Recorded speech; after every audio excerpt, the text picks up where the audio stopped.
sign, starting tries.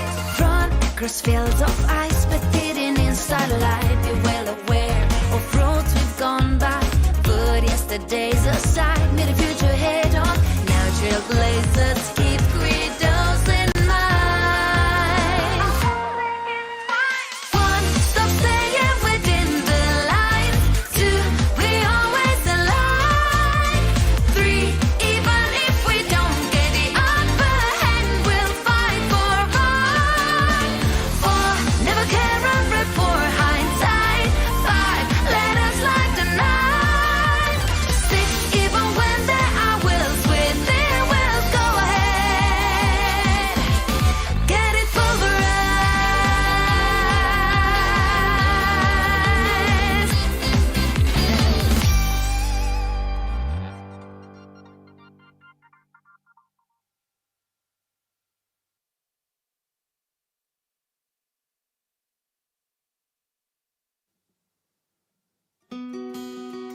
Wrapped in biting wind, hearts will never bleed. Frozen and vanished out of greed. In their restless dreams, they try so hard to breathe. Pulses flutter and sting within this bleakness.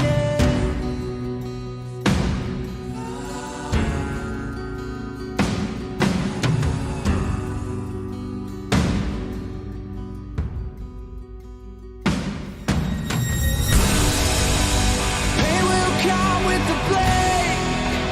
Pain will wake up to death, bond and crown in this dormant world somehow. Unsheath the sword not to kill. Unsheath the sword to rend those clouds above the ground. Wake up, it's time to gather now. The only warmth remains in hands clasped so tight. The only fire exists in brave hearts. Seasons that refuse to change over the years will find their way back on track.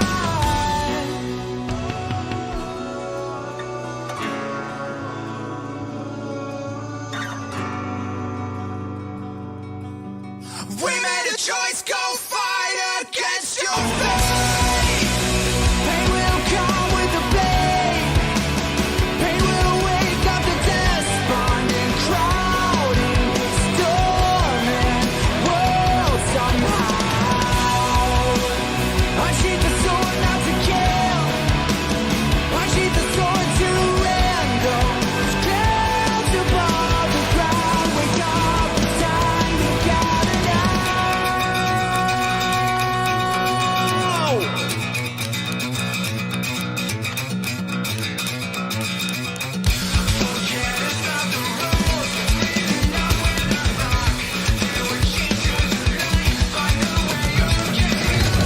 We have no way to know where they are headed for. See them right from far, just blaze through the dark. We know it's right over there. Something is there. Whatever is arriving, we'll be prepared.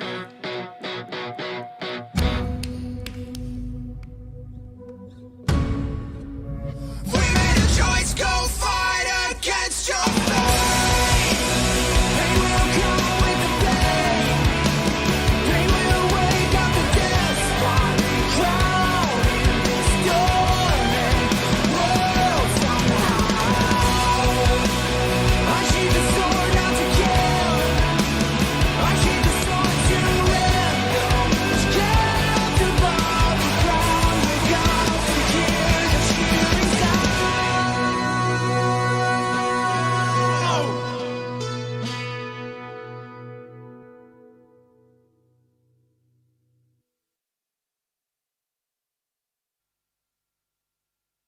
The way to celebrate,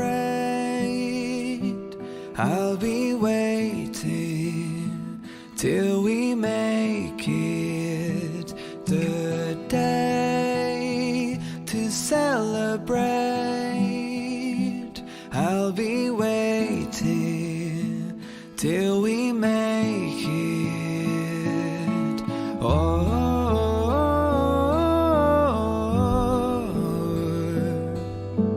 We will see. Come with me, take the journey.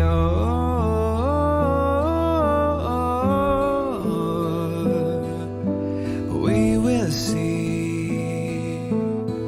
Come with me, take the journey.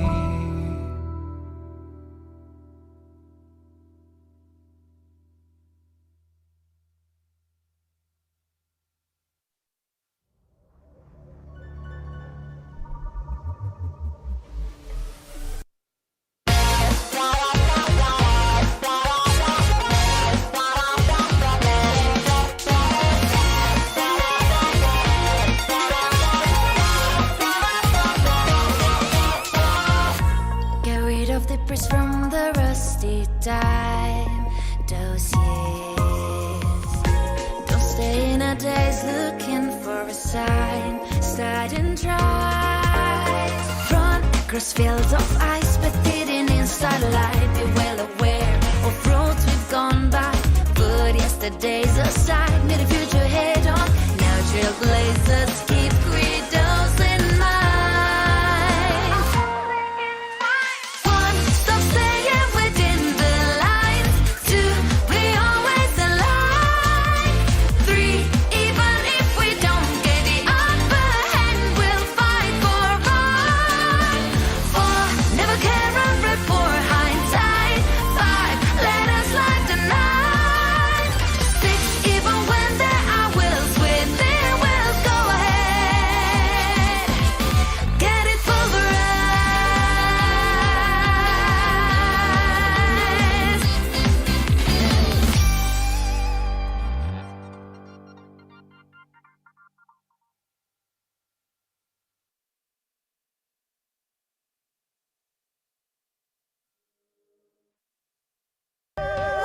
我这就去叫人！来人！来人！跑跑跑，就知道跑！我叫的不是你们！这家伙就是老大吗？快快快快让老子来！你们这些小崽子，给我让开！凶神恶鬼，有老子阻你！还不快滚！无丑之鬼，直入心里，继续来去，不得久停，积极如律令。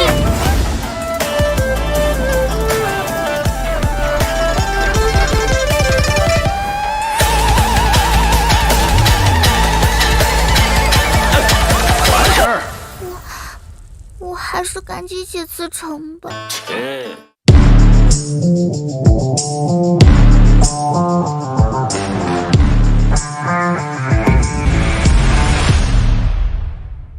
打开微信，搜索公众号“星际老男孩 SC Boy”， 这里有每日的直播预告、重要的赛事报道、精彩的视频剪辑、有趣的主播八卦、定期的抽奖福利以及爆笑的节奏和评论。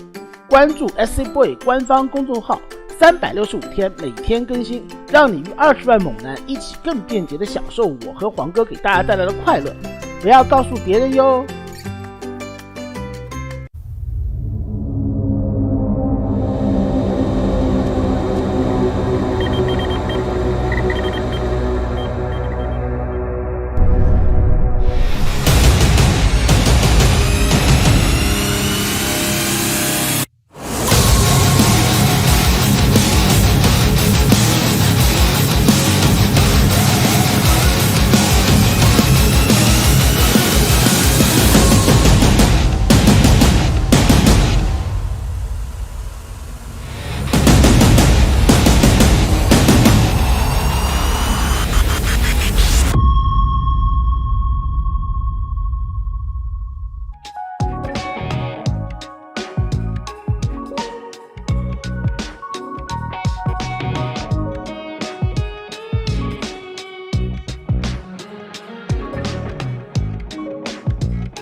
And welcome back, everyone. Welcome back to another day, another week, another month of WTL of World Team League 2023 Winter Code S Round 8, day number 3. I'm, of course, your Sly VIP. With me, I'm joined by Kuro handling the production and the people in the chat as well. And we have quite a lineup here for you today. We have Team Liquid versus CranKy up first. Later on tonight, we have the Starving Camels versus CranKy Z Gaming. And my oh my, these are some interesting matchups, and I'm excited. I'm always excited to cast some Kwangdong Freaks, always excited to see how informed they are. We have Cure versus TY in a TVT, Skills versus Stats in a PvP, and Clem versus Keen in another TVT. The mirror matchups are real, and Zerg does not exist. Not yet. We'll get some Zerg action later on tonight. A laser is not available here for Team Liquid. I think, is he playing in ESL tonight? It's possible. It's possible. No, I don't think he is, but regardless, we do have quite a stacked lineup here from Team Liquid. It is great to see TY once again. From the Kwangdong Freaks, they've been relying a lot more on Armani recently, We haven't seen Sue in a little bit, and we haven't seen TY in a while as well, so great to see him back, great to see him return. I do think TY is in pretty solid form, but solid enough to take down Cure? Oh, that's another question. Cure going to be coming in as the heavy favorite, arguably the new ace player of Team Liquid. I say arguably, Clem has been the ace for a long time, and I feel like Cure still needs to prove himself for his team, for Team Liquid to really claim that spot. But he definitely is a strong contender for it. Definitely. And then the TVT is going to be favored. TY, though, he has his own special play styles. Strap yourselves in. Mech is very possible. Mech is a very real possibility when TY is involved. So, oh boy, let's go. That we could see that at some point in this series. He can also play some standard bio tank as well. So don't fret. Don't fret too much here, as we should be able to indulge ourselves in some solid TVT action. Afterwards, of course, Stats versus Skillless Stats. I do think that his current best matchup is PvP. When it comes to our returning players, and they're all getting into form, they're all getting into the swing of things, I do think Stats right now is PvP is his best kind of performing matchup so far. He's going toe-to-toe with some of the best Protoss in Korea. So this is going to be a close one. I feel like Skills versus Stats is going to be closer than some of these other matches. Clem versus Keen. Keen, he has to prove himself. Likewise, I also feel like Keen's best matchup currently is also TVT. So this is maybe best case scenario for Stats and Keen to really flex themselves and to really flaunt their skill. But they're still up against really top tier players. Like it's not going to be easy for the Kwangdong Freaks, and they have been struggling. They have been struggling over the past season. They are towards the bottom of the standings. They have taken, or they did take their first win a couple of weeks ago. I'm just quickly double checking, and yeah, they got their first win last week against the Starving Camels. But the Starving Camels, they've also been struggling. They're so far at the very bottom of the standings. So the Freaks, at least they got their first win under their belts, and maybe that's going to help propel them forward and help them in these up and coming matches, get them the momentum that they need. Fingers crossed. Fingers crossed. I'm a big fan of a lot of the players on the Kwangdong Freaks, and I wish them the best. I wish them the best. They're going to need it here. They're going to need it. They still have to play against, I'm looking, Team Liquid, Team Basilisk, Mystery Gaming, and Starlight Twinkle as well. So still some heavy hitters. Some heavy hitters are still remaining here for the Kwangdong Freaks. Do wish them the best. Especially because currently we are kind of nearing the end of the season. It's week 8. Round 8, and there are 11 rounds in total before the playoff bracket.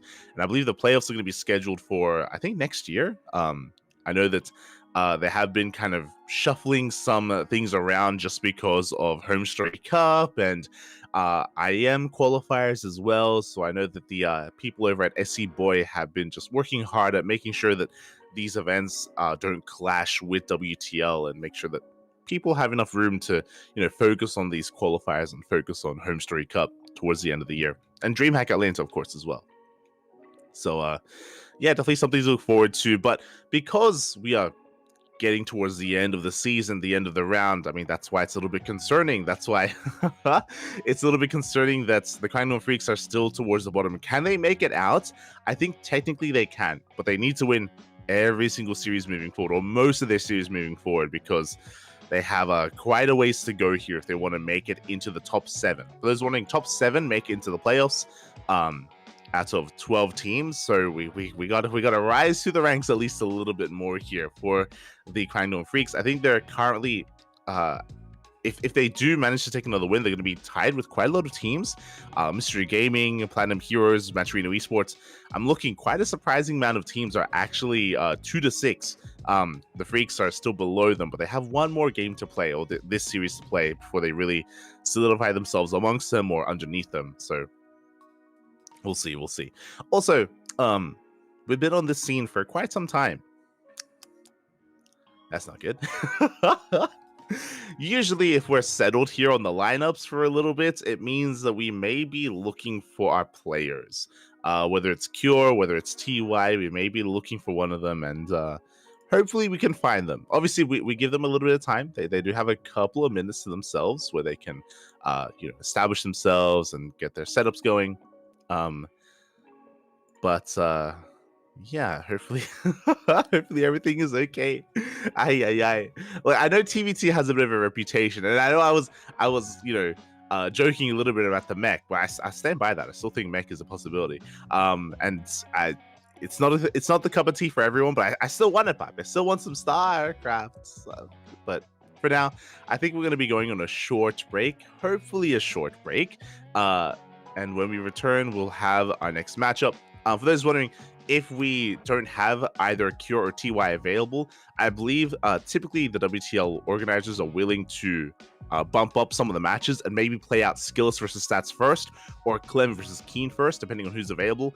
And they allow the teams to have as much time as possible to find their players before we do get things going. So, we try to give as much leeway and as much wiggle room as we can to actually have a show and have these matches play out. So yeah, I'm going to be going on a short break. When we return, we'll have some StarCraft. See you soon.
welcome back, everyone. Welcome back. Ask and you shall receive, and we have a matchup. We have a lineup getting ready for us here and now. It is going to be the PvP.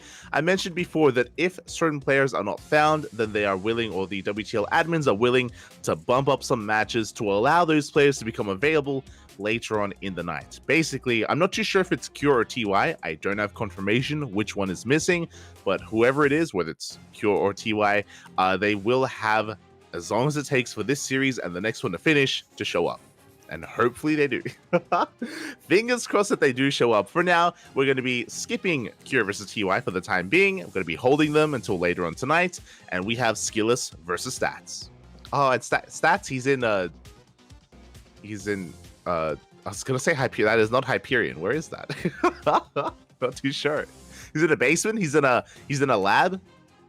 He's back to the lab again. Getting ready here to muster up his Protoss builds. I'm ready for it. I think we've lost his cam, actually. I think... oh, okay, he's back. It's all good. He is back. But yeah, we're going to be diving into this PvP for the time being. Thankfully, Skilless and Stats are available, so we can get the show going here. Game 1 is going to be on Hecate. Game 2 is going to be loser's pick. So whoever does end up taking the loss in the first game will have a chance to bring it all back here in game number 2 instead. Vamonos. I believe predictions are open in the chat as well, so place your bets in the chat. And of course, it is up to you to determine how you think this series will go. Remember, it's a best of 2, so you can go 2-0 in either direction or a 1-1 score instead. Best of luck. Again, predictions open for another minute or so before we get into this. You can see that the ELOs are relatively similar between our two players. I did mention before that, against Stats, he's a returning player. He did finish his military at the start of the year, so he's been back competing for, you know, what, 11 or so months? Less than that, maybe 9 or so months. And he has been getting back into this, and I do stand by the fact that PvP is his current best matchup. I do think that this is where he thrives the most. This is where he can really show his skill and really flourish as a player. So this is best case scenario for Stats to really put some points on the board and fight back for his team. I mentioned earlier, the Kwangdong Freaks, they've been struggling. They've been struggling a lot this season. They got their first and only win last week. We need more. We need more wins here. We need some more points on the board to actually have a chance at making it into those playoffs. Oh. And of course, it's going to be on Stats here to lead the charge. So now we do have that PvP. Again, we're just getting things ready. It looks like we were just, you know, making sure that the cameras were looking all good. Just resetting cams and making sure that the lab is running. And here we go in the top right-hand corner of Hecate for Team Liquid. We have Skilless. And spawning in the bottom left-hand corner, we have his opponent for the Kwangdong Freaks, Stats. Let's go. Two nice players. True, they're so wholesome. Very easy to get behind, both Skilless and Stats. Very wholesome players, very wholesome. And it's, you know, it's a little bit of a shame that one must rise, the other must fall. I mean, I guess in a best of 2, they could go 1-1. True. It is possible that you can actually get a tied series here in the WTL format. But I do hope that they can both, you know, really show off and really thrive here in this PvP. For now, we are getting into this so far. It's going to be a 2-gate opener from both players. Shout out to the sponsors, of course. We have Doyu, we have Honkai Star, Tidal, and Autofool as well. Always a big shout out to the sponsors. You know, without them, WTL would not be a thing. And you know, there's like a place that's been empty in my heart for Pro League. This isn't quite Pro League, but it's the closest that we've gone to Pro League in many, many years. And you know, you can Team League matches and Team League formats are just so much fun, so easy to get behind as well.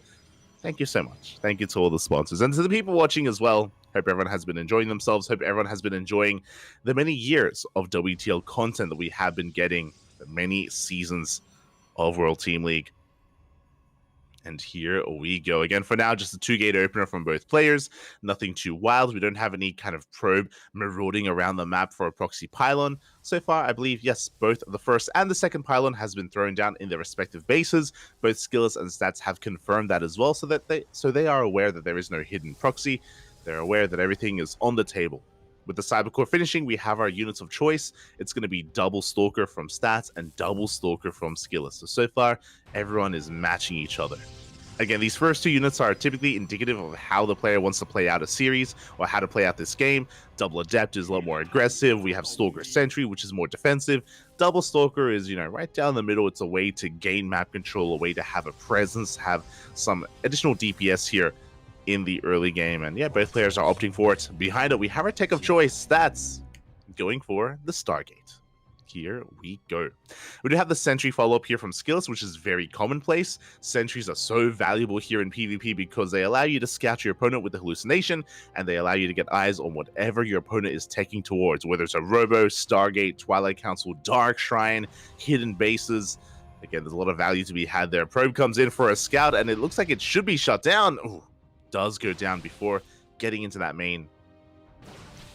We do see our players diverge a little bit as the Stalkers have arrived. So far, we're able to keep up with each other. No major losses yet. Of course, the Nexus for Stats is a little bit later than his opponents. We have our tech of choice of Stats. He's going into Oracle production. His opponent going into a faster Blink.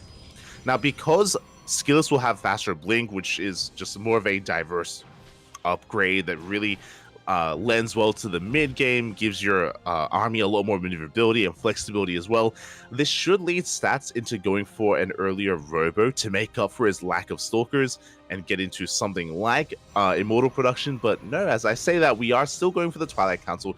So there's going to be a window. There's going to be a window here available where Skillus has Blink and Stats does not. As we get a full scout off Skillus, he sees the faster Stargate, he sees the late Twilight Council, he knows to be ready for Oracles. He gets all the information he needs. The Oracle going straight for the main or even the natural in between. But we have plenty of units in position. We even get a bit of a surround, and this Oracle gets no damage done. Again, really good scouting from Skillus, really good positioning as well. Ready for an Oracle to come in from any angle. And yeah, so far this really hasn't been worth it here for Stats. So far, again, he's behind when it comes to his Blink timing. He's getting into additional gateways. He's getting into a bit of a later Nexus and later Economy as a result. Skillus, I would say, is in a good position. Skillus, he's slightly ahead here. Oh my god, and with that lead, he goes straight for a third base. Bold move here from Skillus. Very fast third from him, and again, he's going to be having already an economic lead. He's going to be extending it. The Hallucination Scout of Stats does confirm the timing, does see the later gateways as well, and Stats has a choice to make. He can either try to catch up and get a third base of his own, or double down and try and deny the third base of Skillus. One or the other. We can see the Stalkers are going to be moving out. Probe as well, which I imagine is going to be working towards his own third base. Again, Skillus will have the slightly faster Blink, and it's only by a couple of seconds, so it may not be the biggest of deals, but it can actually influence this next fight. Third base now on the way for Stats. Again, he's pushing out. There's a lot of pressure on Stats to get some damage done, to trade well, or to pick up a pylon. Ideally, even cancel that base. So he's going to be pushing on forward. But Skillus is in position. Shield Battery finishes up just in time as well. Hallucination goes across the map. We had a Stasis Trap in the main, but last only caught one Probe. Good reaction out of Skillus. He does pull back. He does retreat.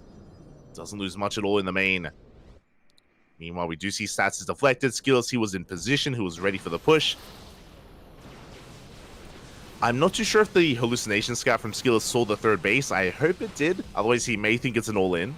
But for now, he's not overreacting. I'm sure he is aware of the timing of the third.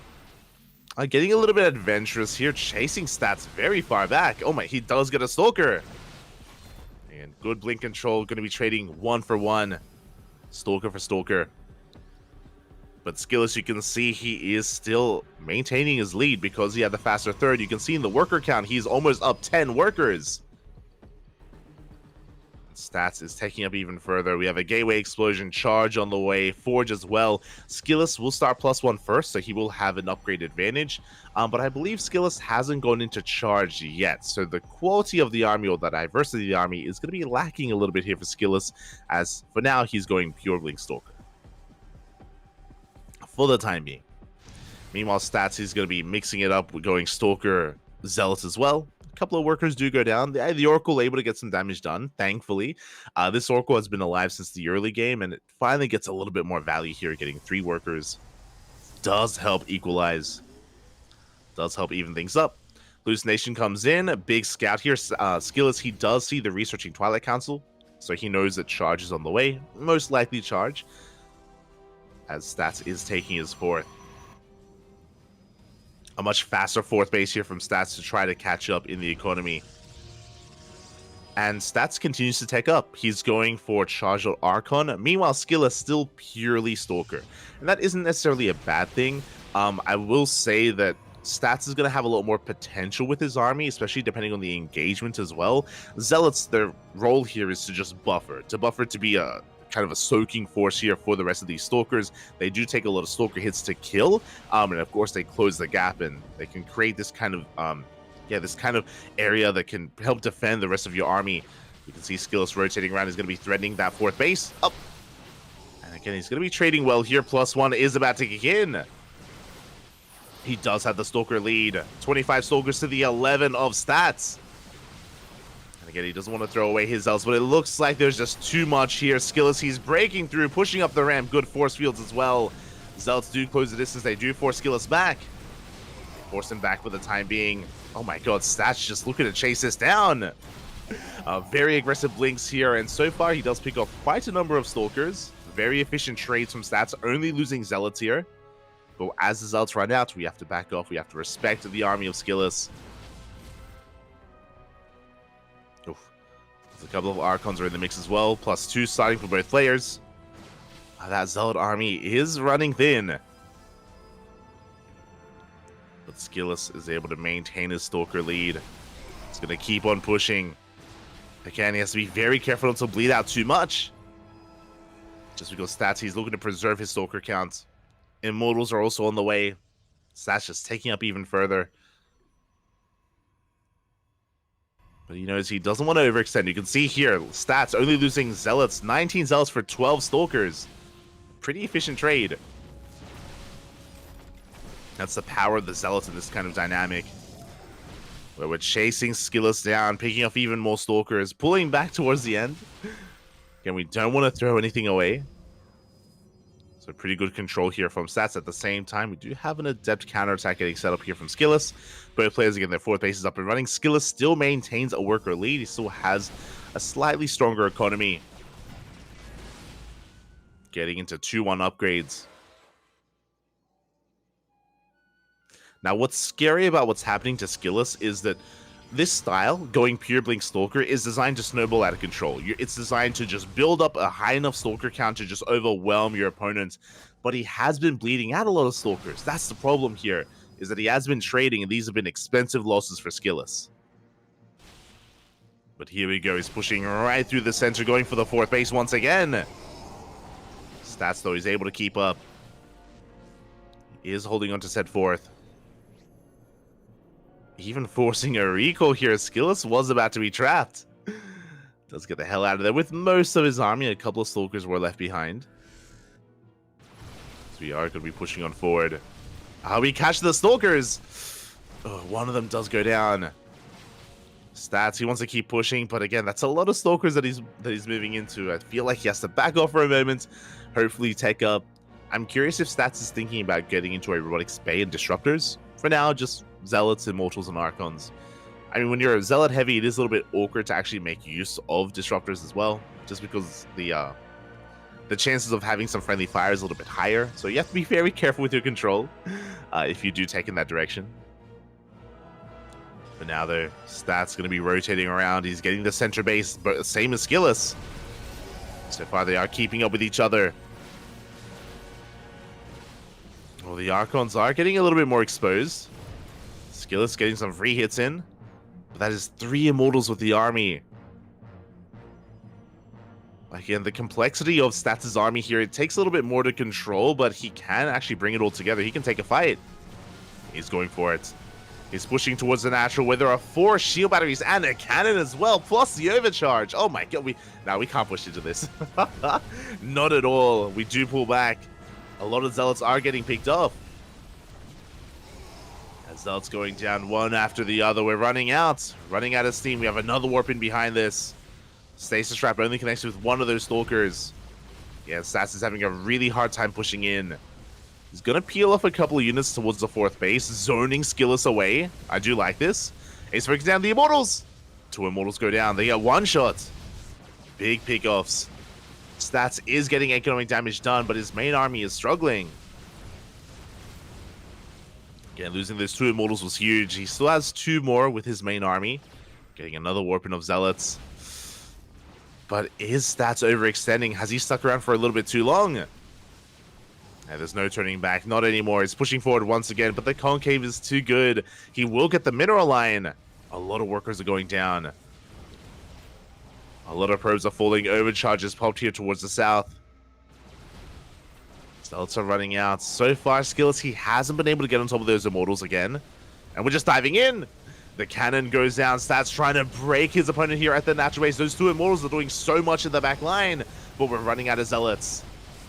We're coming in from behind. The surround is a little bit too good. We dive on the Immortals. They're going to go down one after the other. And Stats, he did overextend. He did stick around a little bit too long. And pushing into the natural was a death sentence. It was not the right call. He loses everything. The entire army crumbles. And that was an expensive army. The Stalkers, the Immortals, the Archons. That was 4 Immortals, 4 Archons. And now Skillus can go for a massive counterattack. Again, pushing into 4 shield batteries like that. And the cannon as well, it was just a little bit too much. I did like the idea of Stats zoning the main army away and crippling the economy at the 3rd base. I did like that at least.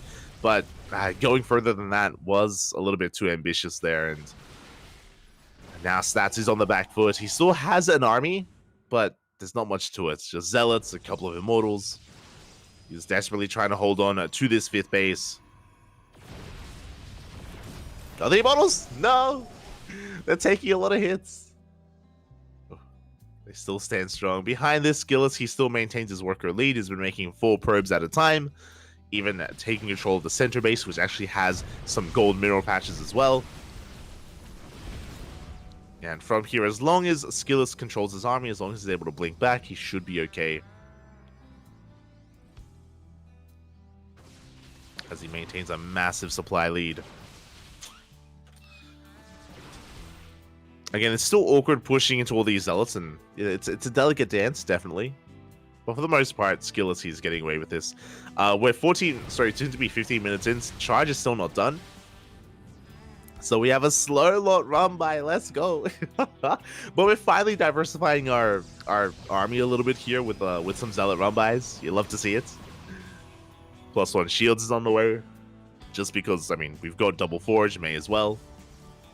Again, they are slow lots, so not the most threatening counterattack, but it's forcing a warp in. The Immortal count is slowly getting higher here. Stats, he was in a lot of trouble earlier. Now his army is becoming that much more threatening. Doesn't want to bleed out too many of these Zealots, though. Things are still looking rough, and still looking dire here for Stats, but he's up to 4 Immortals. Going for his own Zealot counterattack, catching some workers. That's a lot of sack. That's a lot of sack defense. So that's having a hard time pushing through. But you can see that he was down like what 60, 70 supply, and now he's closing the gap. He is slowly closing the gap. He has held on long enough. You can definitely argue that Skillus maybe could have had a little bit more urgency with his army, and maybe a little bit more adventurous just because of his lead. And that lead is slowly disappearing. Again, Stats is only down 9 supply. I mean, he's basically stabilized. It's crazy. Does have a cheaper army. A lot of Zealots. A lot of Zealots are involved, but he does catch all these Stalkers. Ay. Big misstep there from Skillus, but he pushes in with his main army. He takes down the fresh mining base of Stats. He may have lost Stalkers, but he takes down one Nexus. He's going for the other. We're going for a base trade. And Stats, he is late to the base trade. 2 bases go down, 14 workers. Meanwhile, we have a wall of stack defense. The cannons and shield batteries will eventually go down, but these are good trades for Skillus. Taking down Stalkers in the process. And does Stats have... Well, he needs to evacuate with those probes. Yeah, he needs to escape. He needs to throw something down to make sure he doesn't die from elimination. As he keeps on pushing, going for more bases. But, oh god, he just runs into more cannons and shield batteries. Ay. Stalkers try to come into defend as well. Skillets can always recall. He could try to kill every single one of those buildings, but some probes did escape. Stats, he does have the ability to throw down a couple of buildings if need be. As he keeps on pushing forward, this is the best chance here for Stats to take this game in the midst of all this chaos. Stats, he's lost every single Nexus, and he doesn't... Oh, no, sorry. He does have enough for another Nexus. He does have 400 minerals. He can afford one, and he also has 21 probes to his name as well. Oh, my God. There's so much stacked defense. Ay, ay, ay. Stats trying to hold the top of the ramp. Trying to hold on to the high ground, but the surround is real. Probes are with the main army. Stats, he hasn't thrown down a Nexus yet. He's holding on to that. Hopefully he can hold on to these probes as well, just in case. But it looks like it's going to come down to the fight. Going to come down to one big fight. And Stats, he can take it with 5 Immortals. Mate, 5, that's a lot of Immortals. That's... Skillus has to be very careful with his control. Yeah, the Immortal's going to be going ham. Prism goes down. Big snipe. Losing the Prism means we cannot micro, we cannot juggle those Immortals. We cannot save them. Stats throwing down the Nexus towards the top left. He's going to try to hold on. Skillus does have some mining at his natural. I think he's mostly mined out in his main base, so he's still got some economy. Trying to break free from the supply block. His main army looking for the Nexus. Buildings are slowly going down here for Stats. Bearing in mind, Skillus, his army is split up. Uh-oh. Skillus, he has a marauding force instead, and an army across the map killing buildings. Or stalkers across the map killing buildings. So he does have to be very careful. Stats does get eyes on the would-be fresh mining base on the 3rd.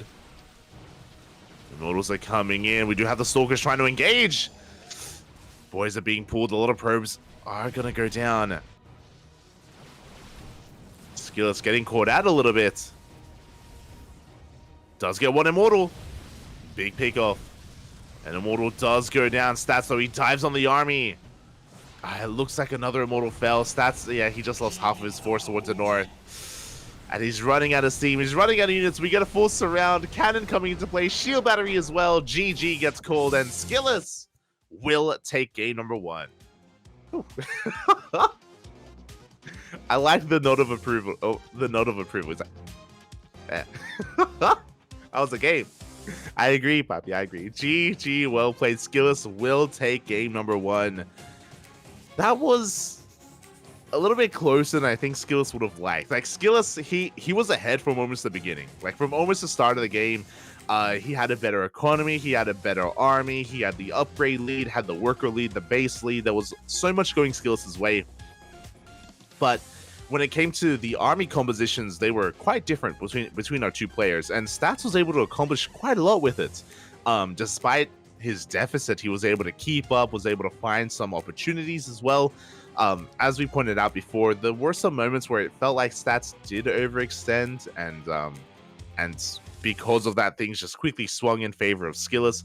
Remember the first big fight, if Stats hadn't pushed into the natural, if he hadn't just committed there, then maybe we could have seen him have a better transition into later on in the game, preserved his Immortals, preserved his Archons. The base trade, I do feel like, was the best chance for Stats to actually take the game, but he was late to the base trade as well, and there was just so much tank defense. Because of Skillus' better economy, he just had cannons and shield batteries everywhere, just slowing Stats down. GG. GG, well played. That was a game. And it's going to be Stats' map of choice here for game number 2. It's going to be Hard Lead. Let's go.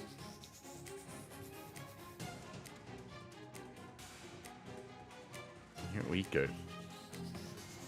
As a it wasn't. I don't think it was necessarily a celebration. It was just, I don't know. It was just like Skillus was satisfied with that game, you know? He was like, yeah, it was good. It was nice. Here we go. As we are getting ready here for game 2, and we're loading on in, spawning in the bottom right hand corner of Hard Lead, we have Skillus for Team Liquid. And in the top left, we have his opponents for the Kwangdong Freaks. It is Stats. Here we go. Who won the first set? This is the first set. I mean, technically it's set 2, but it's being played first. Either Cure or TY wasn't available earlier, so we're playing this series at first. And hopefully we can get into Cure versus TY later on in the night. Hopefully our players will arrive. Fingers crossed, fingers crossed. And now that we're getting into our build so far, 2 gate openers from both Skillus and Stats once again. Probes are moving out for a bit of a scout. Let's try to get a read on what is going on.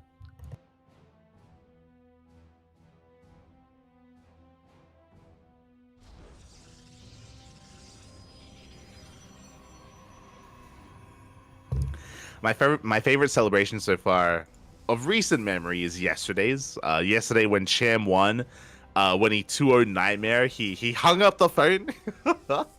He hung up on Nightmare.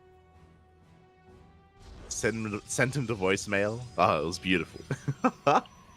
I recommend checking out the VODs. It was a great matchup last night. Great matchup.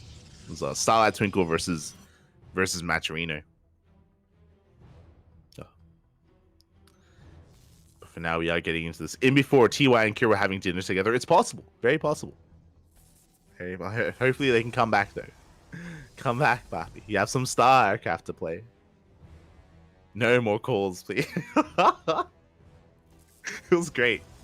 I didn't fully... Okay, so apparently, I asked Chim about it. I was like, who were you calling? What's going on? And he's like, mate. He's like, mate, and he linked me a TikTok. Apparently, it's like a celebration that a famous tennis player does. He was trying to emulate the tennis player. I don't know who. I don't follow tennis. Okay, I know Raphael. That's all I know from tennis. But apparently, it's a thing.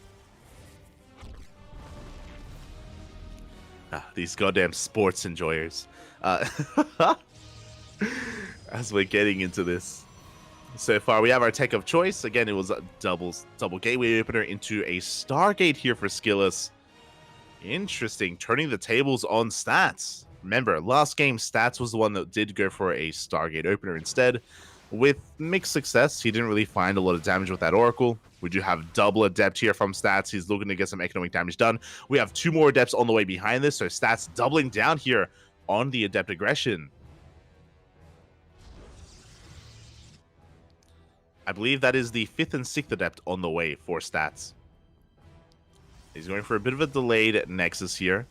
Now, with all these Adepts, once you do amass 6 Adepts, you can actually threaten to kill the pylon that gets thrown down that blocks you into the natural, or blocks you from gaining access into the main. So, here we go. The Adepts, they do make their way in, and we can commit to the Shade. Do we have enough DPS? We don't commit yet. Waiting for the next wave. There we go. 5th and 6th Adept on the way across the map. Meanwhile, Skillus returning back home. He's now aware of just how aggressive Stats is being. The Oracle sticks around as well. I appreciate this, actually. So instead of sending the Oracle across the map to get economic damage done, no, he wants to dive on the Adepts. There we go. 1 Adept does already go down. And we want to pick off another, and it looks like we barely will. And suddenly, with only 4 Adepts, we can't really threaten the main base. Not anymore. Yeah, the Adepts, they're going down one after another. They get a couple of probes here at the natural, but we wanted more damage. Oh, as we barely wall off. Good, we actually invested into 8 Adepts. We're getting more probes. Oh my god. Getting a lot of workers, actually. That's going to be 8 workers going down. Can we get 9? Oh my god. 9 workers. But that was 1-to-1. Yeah, there we go. It was 10 workers in total for 8 Adepts. Not the best trade here for Stats, but he does take a worker lead as a result. Does take a pretty... Oh my god, he has a 10 worker lead actually. But now the turns have been tabled. Now it is Skillus' turn to get some economic damage done, but the Stalkers are in position. Skillus, he does not get in. The Oracles so far, they have not paid on. They were able to kill Adepts, that's true, but they did not stop those Adepts from getting damage done. Skills now in a rough position, but he's pushing forward with his Stalkers. He takes down the shield battery. The Immortal arrives just in time. Stats, he does hold on to his natural. Likewise, the Oracles haven't done any economic damage yet. We are now up to 3 Oracles. Going to be rotating around, going to the natural. As the main army is distracted, Skills, he goes straight for the mineral line. No, he goes straight for the army. Oh my god. The Immortal's going to be going down, the Stalkers as well. Skills, overwhelming stats. Shield battery going to finish up just in time. Do we have enough for an overcharge? We do. Overcharges pop, stats will hold. It was a tight hold, but oh my god. As he holds onto the natural, the Oracle does slip into the main base, getting some more worker kills. 8 probes go down, and just like that, Skillis ties it up. He does take a slight worker lead in the end. The Adepts did well for stats. They did well in the early game, but here the Oracles, they were able to reciprocate that damage. Skillis is still in this. He's backing off, working towards Blink.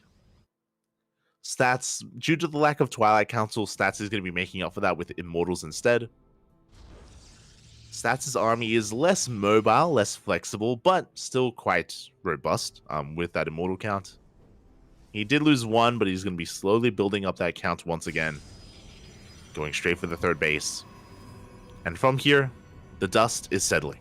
The dust is going to be settling. You mean Nadal? I think so, maybe. I don't know. I think that's what I meant.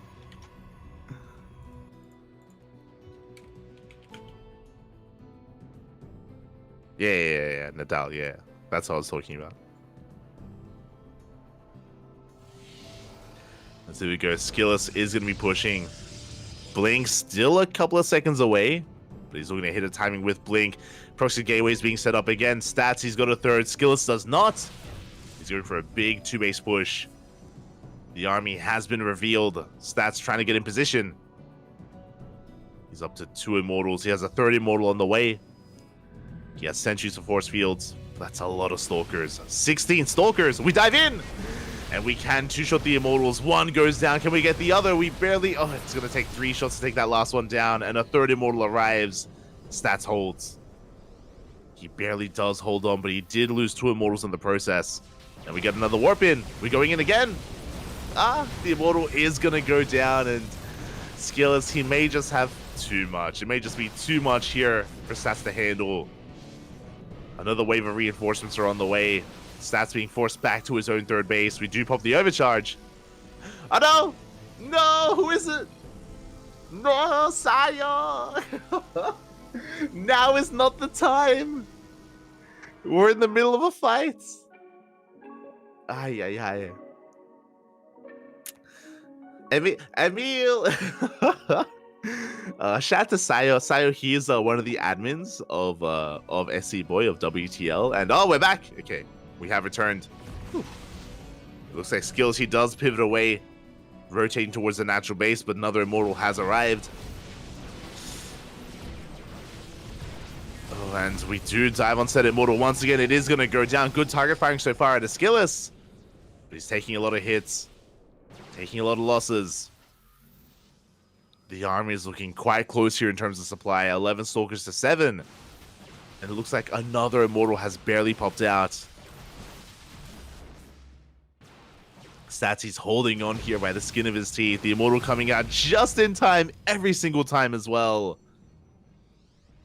And with the arrival of these Immortals, Skillis, he has to back off. He has to build up his Stalker count once again. Now behind this, he did throw down the 3rd base. He has a pretty comparable economy. Yeah, he ignores the army. He goes to the 3rd base of Stats instead. And we have Adept shading into the natural. I love it. Skills just trying to pull apart the attention of Stats. The Adepts, they shade in. And they're getting a lot of worker kills. Oh my god. 5 probes looking to get up to 6. Charge is not done for Stats either. There we go, just now finishing. Finishes up just in time. Adepts, they shade out of the natural into the 3rd base, getting more probes. And in one swift move, Skillis, he may not have been able to break the army, but he does break the economy, taking an economic lead.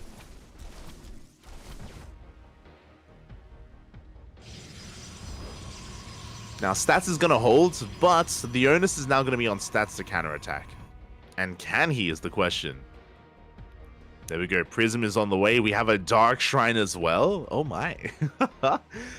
Do we have detection available? I mean, we have a Stargate for Oracles. I believe the Oracles went down earlier, but we can always rebuild. I don't think... Okay, there is a rope. Okay, Skills. He does have an Observer on the way. We're all good. We're all good. Observer is coming out. DT is going to be waddling towards the natural. You can see them on the mini-map. Making their way in, and Skillus, does he notice in time? Will he notice in time? As probes are falling. The DT is going ham. GG gets called just like that. And Stats will take it in the end. GG. Oh my god. Am I crazy? I'm pretty sure. Yeah, Skillus. One fell swoop here. The DT's a Dark Templar. The Invisible Man. Not like that. It happens, Poppy. It happens. They do go in. They get too much done. And just like that, Skillus. Oh, sorry, Stats. He ties it up 1-1. Does tie it up.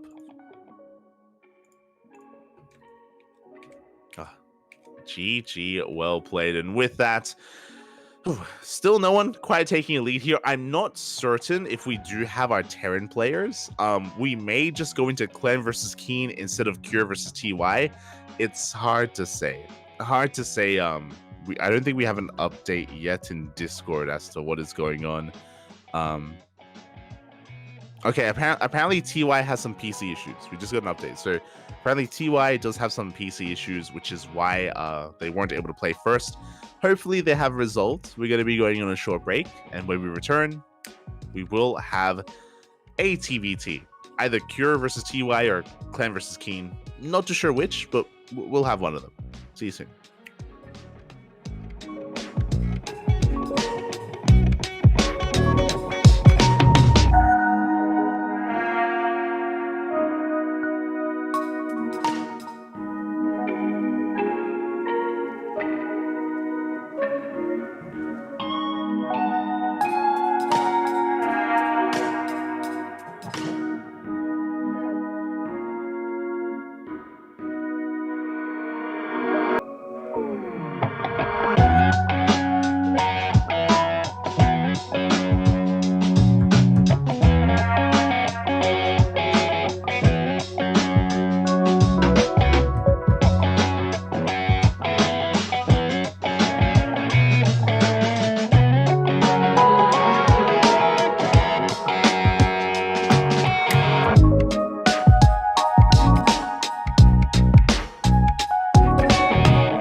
Welcome back, everyone. Welcome back. It looks like the technical issues have been resolved, and we have our lovely Terran players, Cure and TY. They have arrived.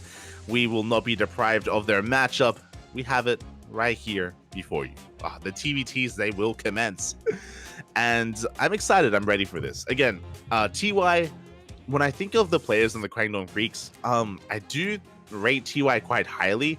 He has been back competing since almost the start of the year. He's been active in GSL. He's been having some decent performances in GSL as well. He's in decent form. But what I will say is that when you compare him to the hierarchy of Terrans in Korea, Kyor, Gumiho, Maru, Bjorn, they're still in the upper echelons, and TY still has some ways to work his way up the ladder. And here we go. This is his first stride in getting there in the bottom left-hand corner for Team Liquid. We have Cure. Oh, he's got his jersey. Let's go. And in the top right, we have his opponents. We have for the Kwangdong Freaks. It is TY. The Sun. Taeyang. Let's go. But yeah, we are just diving on into this, and yeah, we do see Cure, of course, now newly representing Team Liquid. I think he's been on the team for almost a month at this point, a couple of weeks at least. And yeah, it's a really good pickup. Cure for a long time has been teamless, and it's great to see Team Liquid reinvesting in StarCraft and supporting Cure. Definitely a player that deserves to be on the team, and it's a travesty that he was teamless for so long. The other player was Gumiho, and Gumiho recently, of course, finding a team in Cloud9. I would say there's only one player left that's teamless in Korea that deserves to be on the team, and that's going to be DRG. DRG, he hasn't been really on people's radar as much as Cure and Gumiho. This is true, but DRG has still been very active and very strong, and hopefully he finds a team as well. Nightmare, of course, finding a team with Maturino. So you know, people they've been finding some homes. They've been finding some homes when it comes to the Korean players. Until now, though, we're getting into this TVT. So far, we do have some interesting openers. We have Cure going for double gas, TY going for a Rax expand. So TY is going for an economic opener. He is going to be delayed, Cure being as annoying as possible, forcing it to be off center and even DPSing down that SCV, just drilling away at it. Don't drill the SCVs. As yeah, Cure is eventually going to be forced back. Again, just being a bit of a nuisance, forcing a bit of inefficiency out of TY. But overall, TY is going to have a more economic opener. Cure is going to have a more aggressive opener. Again, Cure, because he went for a double gas, he's going to have a faster factory, faster tech in general, and a delayed expansion. So we'll see where Cure takes us. When it comes to TVT, we have seen quite a lot of Cyclone play in the early game, just, you know, to have a solid kind of unit count and a robust army early on, eventually getting into Biotank. Of course, Cure has been quite fond of making use of the new Raven. Of course, you have to invest into the upgrade, but Ravens are still very impactful and very influential in the TVT matchup. When it comes to TY, we have seen a lot of mech. We've seen a lot of mech here. TY even playing mech against Protoss and GSL. That's my highlight of the year for GSL. One of my highlights of the year for GSL is TY versus Classic in Season 2 of GSL this year. I think it was on Altitude where he played against Classic. I want to say it was Altitude. And he also went, he also played a very unique form of mech against Maru as well. That was on Altitude, where he went kind of like Sky Mech. He went like Viking Tank. No, sorry, he went Banshee Tank. Like mass Banshee Tank, I want to say, which was wild. And yeah, it was really cool to see. Just really unique play out of TY. That's kind of what he's been known for, just kind of experimenting a little bit and trying out different things. But we'll see where he takes us. We'll see where he takes us this time. As the CC has been repositioned, Cyclones are on the way. Medevac in production from Cure. So again, Cure, he wants to be the aggressor. He wants to be in the face of his opponent. Before that does occur, we do have a couple of Hellions marauding around, trying to find a way in, but Cure is able to hold the line. He's getting up to 6 Cyclones. Medevac's on the way. Liberator as well. A Liberator from TY. And we'll see if Cure is able to outposition his opponent. The Hellions, they did race back home. The goal here is for the Hellions to soak those lock-ons, ideally. Oh, but as TY moves out, Cure moves in. Uh-oh. It's a really rough moment to move out for TY as his economy is exposed. We're going straight for the SCVs, and TY has to race back home. Now, to be fair, it's going to be a one-way trip for Cure, but he's getting a lot of worker damage. Mules go down, 9 SCVs as well. And we'll see how well he can trade, as he should be cleaned up. As I say, that takes down most of these Hellions. Oh, and in the end, only 1 Cyclone will survive for TY. But at the end, that was worth it. We do have the Liberator getting a lot done. 5 worker kills.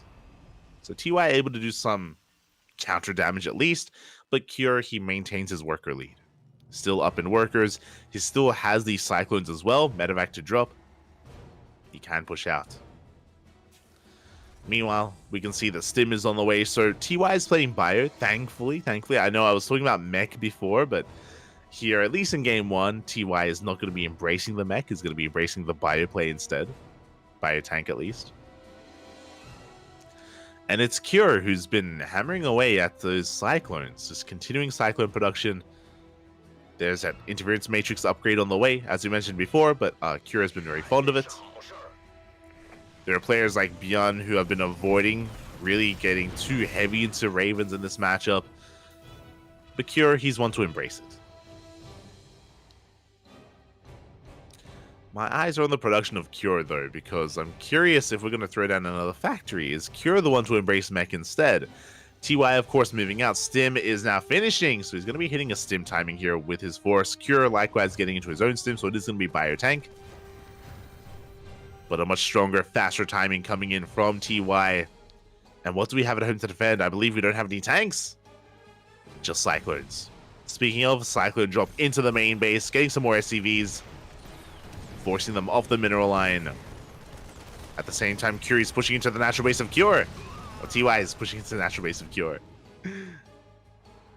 He's getting ready for it. Alas, he doesn't commit. Too many Cyclones. Tank production is commencing. Cure is still making more Cyclones, but I'm shocked. By this point, we should have seen an add-on swap and gone into tanks. Tanks, they are the bread and butter of TVT, and instead, Cure just doubling down on Cyclones. And I mean, can I criticize him? Because he's been getting damage done. Like, workers are going down. A lot of them, actually, throughout the course of this game. And we're up to four Ravens. What's happening? We scan, and I'm sure TY is thinking what the hell's going on as well. Mass Cyclone Raven here with Stim. Like, it's not mech. We've just been going non-stop Cyclones here. No tank production whatsoever, and we get another 4 SCVs. Here we go, Liberator into the main. Cure. Oh, TY hoping to distract Cure. Tank does siege, but we shouldn't see a disable. Despite the disable, we cannot push in. Oh, and this Liberator is getting so much damage done. 7, 8 worker kills in the main. Cure, he's having a hard time engaging. Again, he just can't close that distance, and he's taking a lot of losses. TY pushes in. The Ravens. 1 Raven goes down. Big pick off. Again, nice moves here from TY. I mean, there are still 3 more Ravens because he went up to 4 because he's crazy, but good nonetheless. Another disable on that tank. Auto charge are thrown down, and we should clean up this drop. At the same time, Cyclone drop into the main base of TY. SCVs are going down. Liberator is finally going to get cleaned up. Meanwhile, the tanks, they don't have the... Oh! They don't have vision! Oh, 1 tank goes down. You're barely holding on. Another tank has arrived. Meanwhile, that Cyclone's still going ham. The picture-in-picture. That Cyclone, he's killing so many workers. GG gets called. It's just too much. And Cure will take game number 1. GG. The Cyclones, Poppy. Specifically, that Cyclone drop that just kept going in again, over and over again, into the main base of TY, just pulling apart his attention, crippling his economy. TY just did not have an answer for it. And TY did run out of steam. He just lost too many workers, his economy was crippled, and he just could not keep up. Despite that, though, it was a pretty wild game. Like, it was a pretty close game overall. A very unique style out of Cure. I was a little bit flabbergasted that he hadn't transitioned into, or he hadn't gone for an add-on swap and gone for tank production, just stayed on Cyclones for all of that game. Despite going into Bio. So yeah, really odd choice. Even going up to 4 Ravens, it's very out of the norm. Very out of the norm for Cure. Regardless, GG does take the first game, and game 2 is going to be TY's map of choice. We are getting into Oceanborn. Oceanborn is going to be an interesting one. It does have a much shorter rush distance compared to Alcyone, so I wouldn't be surprised if we see some more aggression out of TY, some earlier game aggression. Proxies are not unheard of. 2-base pushes, not unheard of either. My eyes are on TY. I'm curious if he's one to embrace the special. In TVT, I'm sure you're aware that special is very fond of 2-port all-ins, where you just go for 2 ports on 2 bases into Mass Viking production, into a Liberator as well. I'm curious how that holds up in this new patch. I haven't seen it. I haven't seen that build this patch specifically, so I wonder if TYs want to embrace it. I know TY and Special are really good friends, and they do share a lot of builds. They do talk about the game and practice together. So I'm curious if we try to embrace that or if we head in a different direction instead. I'm curious.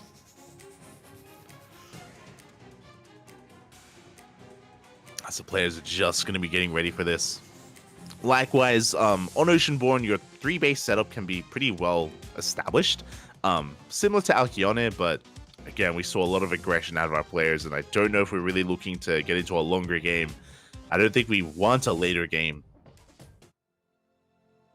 But here we go. We're loading in. And spawning in the bottom right-hand corner for Team Liquid, we have Cure. And in the top left for the Kwangdong Freaks, it is TY.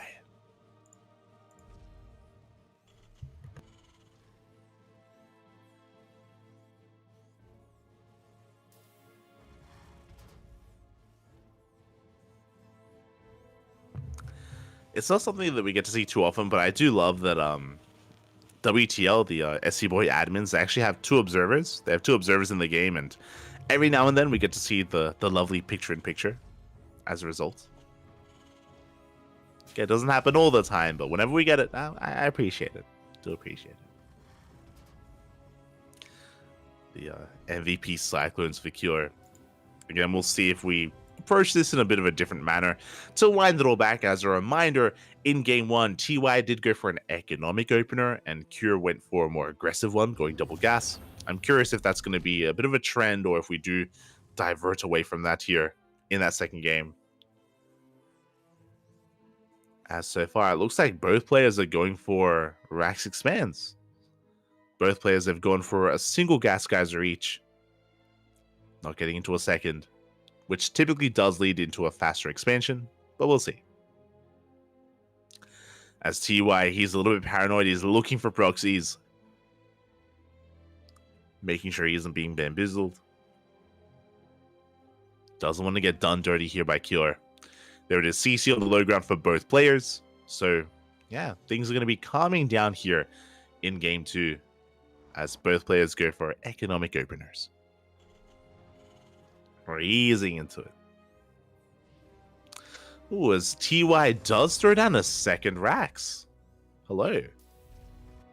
I'm curious. This could lead into a 2-1-1, which is not unheard of in TVT. It's very unpopular. Byun, I feel like Byun is probably the player that does this the most, where you go for a medevac drop and medevac timing. Very risky to go for, because if your double medevac drop doesn't do enough damage, then you just fall behind because you have no tanks, you have delayed factory production in general. And it is not a 2-on-1. That is a third Rax. Okay. We have a 3 Rax from TY. Now this is... Oh my god. Okay, we have a 3 Rax from TY.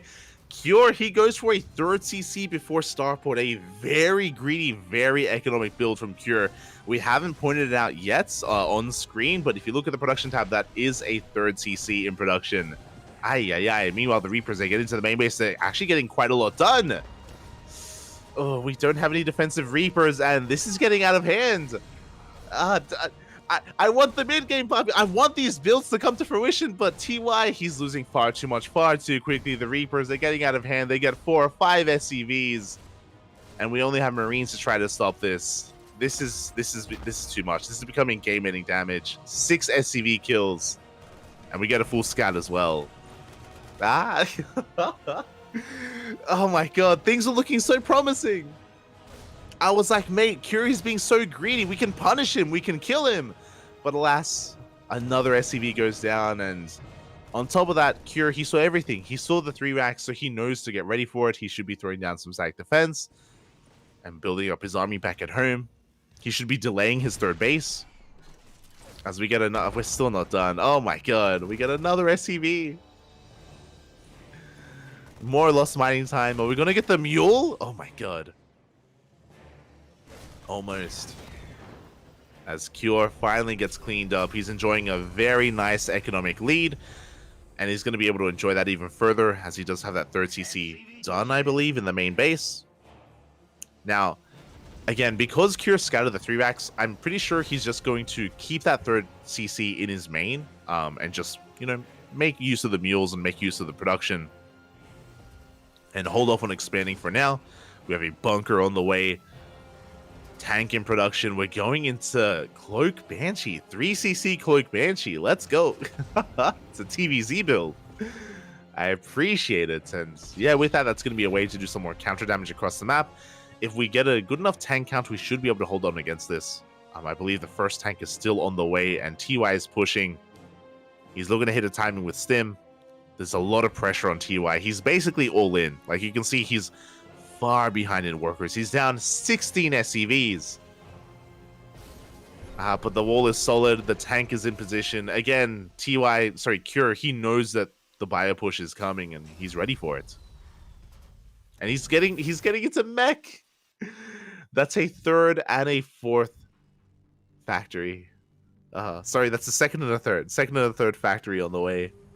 Aye. TY is getting his own third CC on location. Cure, now it looks like they've noticed that, yeah, again, the third CC are already done. We have a fourth CC on the way for Cure. Oh, it's mech versus mech. Is it though? Sorry, I saw the second factory on the way for TY, which is really early. But I guess he wants to try to keep up. Oh wait, no, sorry, my mistake. That's the first factory because it's a 3-racks, of course. I'm not used to seeing the first factory this late, but yeah, because of the 3-racks build, it's just been so heavily delayed here for TY, and his 3-racks timing didn't really come to fruition, so he's just falling behind. Cure, he's doubling down, getting into speed for his Banshees. The Banshees are about to rock up. Do we have an answer for them? As Marines are out of position, SCVs are going down. Oh my god, the main base under fire. We force out the stim. There's no medevac, so every stim hurts. Every stim is brutal. We don't delay the third CC at least. And we do manage to bring down one of the Banshees. We barely don't get the second. But Curie's almost got double the worker count.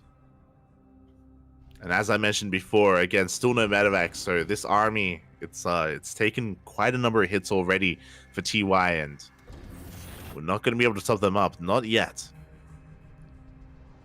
Cure, he can now establish his third base. That's more factories on the way, by the way. I believe that's the fourth and fifth factory for Cure. And the problem is that, like, mech is usually a very slow army to get going, and you know, typically when you're up against mech, the bio player, he can mass expand, he can take control of the map. This is a really rough position where Cure, he's playing mech from ahead, where he has a stronger economy, he has a stronger presence on the map as well.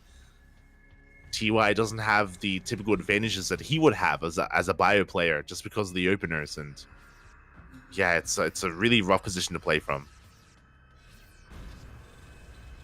as he is struggling to keep up. Especially with TY just building a more efficient army. Does end up losing 5 Cyclones. That was a pretty hefty loss. Not the most important loss, but a good trade for TY. Meanwhile, Banshee speed has just kicked in. Hyperflight rotors. Diving in between the bases. SCVs are going down. TY, he does not pull back. Oh, even his reinforcements, they're struggling. Stim is not enough to keep up. Not against these speed Banshees.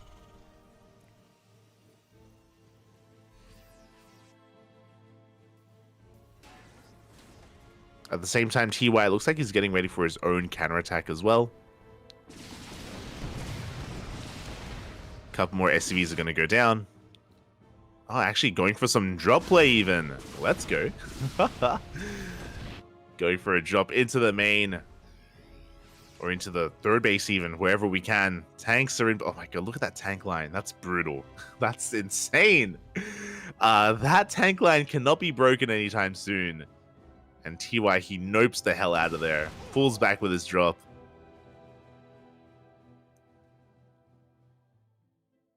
And I have to try to take a different approach.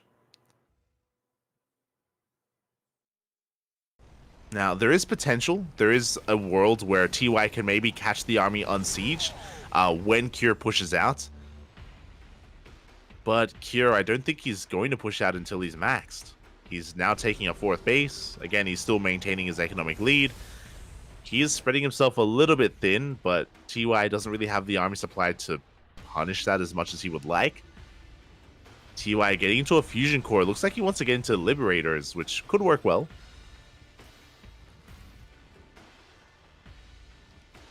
But again, he has to try to make use of this army.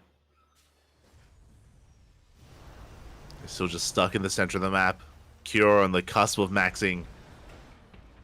We've got 2 more starports on the way to get into mass Viking production.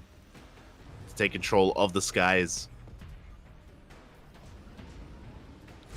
But again, when it comes to Cure's eventual push, there is potential for TY to, catch some units out of position, maybe go for a counterattack at the same time. Cure has been greedy. His third and his fourth base are all orbitals. There's no planetaries, so they're a little bit vulnerable to drop play. TY going to be scanning, is looking for where the army is. Does spot the move out. Oh, that's a lot of Hellbats. Cure, he has maxed out. Got his tank line, Hellbats to support. We do come in from behind. 1, 2 tanks go down. Big pickoffs. And these tanks are looking very exposed. TY, this is maybe his best engagement he could hope for, but he's still losing too much. GG gets called. Cure does not get cleaned up, and he will take the 2-0. GG. GG, well played. Even with the best engagement, even with those tanks being exposed, TY just didn't have enough. He didn't have the numbers because of his crippled economy, because he lost so many SCVs in the lead up to that push. He was just down in supply, down in army, down in economy. GG. GG, well played. A rough game there from TY. A solid performance out of Cure. And just like that, Team Liquid, they are 1 game away.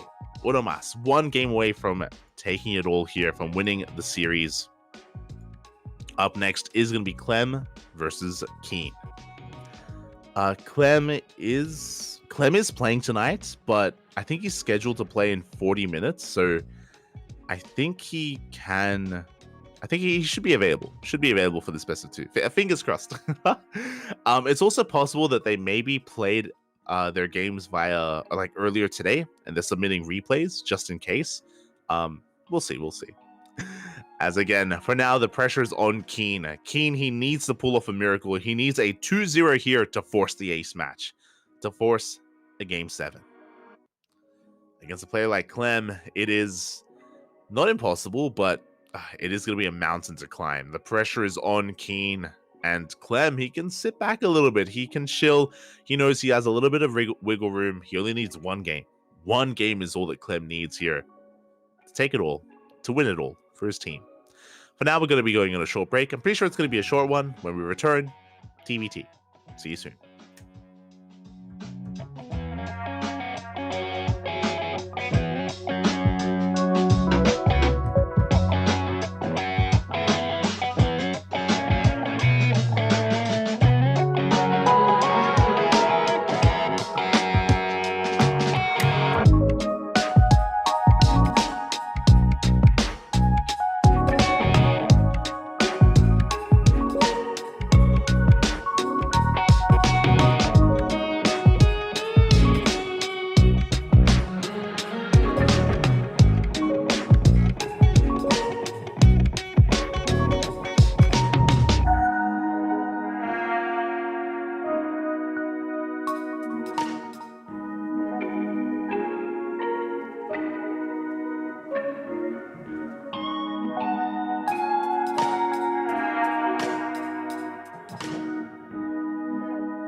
And welcome back, everyone. Welcome back. Ooh, we have returned here with the final best of 2 of our first Team League match of the night.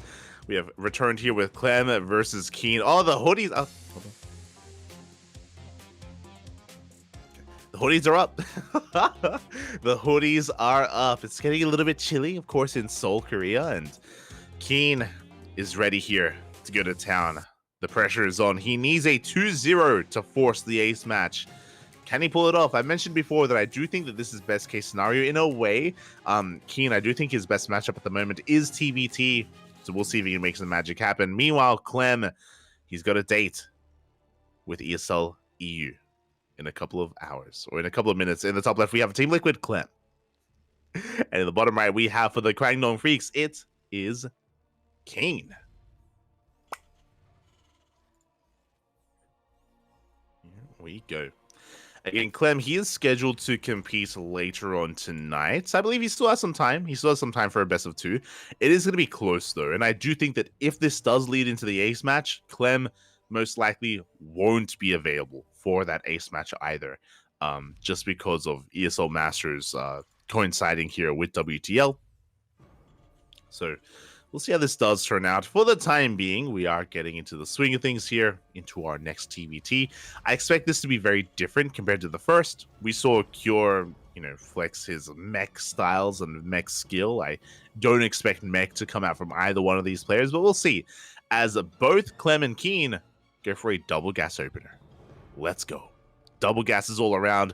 Much more aggressive openers here from our players. We are on hard lead, so it makes sense. The rush distance by ground is very short on this map, so aggression is favored.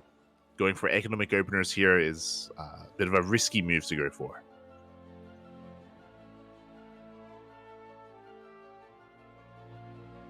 It is riskier. Here we go. For now, SCVs are going to be moving out. Keen opting not to go for an SCV scout, so technically Keen will have a slightly better economy, as Clem is just being a little bit more secure. He comes in for the scout, does get eyes on the factory, is now aware that Keen is going for the exact same build that Clem is going for. So Clem, he has a little bit of scouting information. He has the knowledge of what his opponent is doing. Keen does not. But Keen has a slightly better economy, again, as a result. So a bit of a give and take here. Some slight deviations, nothing too major. I do kind of like Clem's position a little bit more overall, just because he has that information to work with. And back at home is just building himself up. Interesting. So Clem, I believe he's going for that reactor. Yeah, he's going to be going Reaper reactor instead of double Reaper. So there's going to be a small window here where Keen does have a Reaper advantage, but he's going to back off. Expansions are on the way. And our unit of choice here is going to be a Cyclone first out of Keen. Cyclone first. Meanwhile, Clem going at Reaper. Hellion, a much more traditional army composition here from Clem. Again, Reaper Hellion has been the go-to ever since TVT was almost incepted in recent times. Again, it's just a really robust army to work with. Keen, though, just skipping out on the Hellions, going for the Cyclone instead. Again, which is now something that you can get away with a little bit more in the new patch, just because the Cyclone is a little bit cheaper and a little bit more flexible. As Clem is going to be pushing out. Again, behind this, our players are still just going to be taking. Tanks now on the way. Clem getting into double Cyclone production behind this. Looking for a way into the natural. Well, we're going to be able to dive on top of that Cyclone. It looks like the first one will go down. Good pick off here from Clem. Takes down the Cyclone. The second Reaper was not in position. Keen is going to be able to pick off a couple of units here in the retreat. Not too bad. A couple of units do go down. And Keen is going to be able to hold on. Did end up losing an SCV, so Clem going to take a slight worker lead. As both players are going to be clashing here. Keen is pushing with a drop, and Clem is soon going to be active with his own drop as well. With his Cyclones and Medevac on the way. There we go. We're going to be zooming across the map. And who is going to get more damage done as they do? Oh, barely spot each other. No reactions though. And here we go. We go straight for the natural base. tank in position. Marines, they go straight for the mineral line. Likewise, Clem does not turn around. He's going for his own drop into the main base of Keen. SCVs are going to fall. So Keen is taking control of the natural. Meanwhile, his opponent taking control of the main. Yeah, the boys are being pulled. A lot of SCVs are going down. Oh my god, too many. 8 workers, 9 SCVs in total. We're going to go up to almost 10. Yeah, we're going to get 10. Ay, ay, ay. Yeah, this is getting out of hand. This is almost like I'm watching Cure again in the last game. Cure versus TY. Keen, he's trying to do damage across the map, but alas, he's just having a really hard time breaking through. Pushing on forward. That's going to be 13 dead SCVs. The Cyclones come out. The tank is going to go down. And Keen is being cleaned up, completely shut down. Ay, ay, ay. With the death of that medevac, Keen, what can he do from here? He does have a Liberator in the main. He has another drop coming towards the natural. Keen is down 10 workers. Oh, no. As Clem finds another worker across the map. Keen is trying to even things up, trying to stabilize. Third CCs are on the way for both players. Clem still enjoying a lead. Oh, I spoke too soon. I said before, I was like, mate, no shot we're going to see Mech again here in this TVT, right? Never mind. Keen throws down 2 more factories. He is going to be getting into Mech. This does make a lot of sense just because he has lost a lot of momentum. He is behind. So Mech can be a good way to just turtle, fortify yourself, and try to even things up in the mid game. But it also means that Keen most likely is going to be stuck at home. We do have some extra Liberators on the way to harass. We're going non-stop Lib production, actually. Again, the goal here is to keep Clem at home while Keen tries to get his economy going and builds up his tank count. But Clem, I'm sure he's in his own comfort zone. A very active player, a very fast player. And he's pushing out. Oh my, that's a lot of... I'm actually really curious. This playstyle from Clem does feel very similar to how Cure was playing against TY. I would love to know if they were actually practicing, if they've been actually practicing together. I know obviously they're new teammates, but sometimes, you know, they're only teammates in name and they don't really interact much. But yeah, this is fascinating to me. Here we go. Massive lock-ons here. So massive disables on the tanks, and we're just diving on in. And Clem is being, Keen is being completely shut down. Only 1 tank does survive. Again, this feels so similar to how Kira was playing on Alkione against TY. It's the same, essentially. As Clem, he doesn't force the issue, he backs off. Is going to be retreating. Liberator going into the main. Going to be looking for some economic damage. We have a Lib into the main, Lib into the main base. Keen, he doesn't want to take this lying down. He's getting some workers. He's evening things up. Not too bad.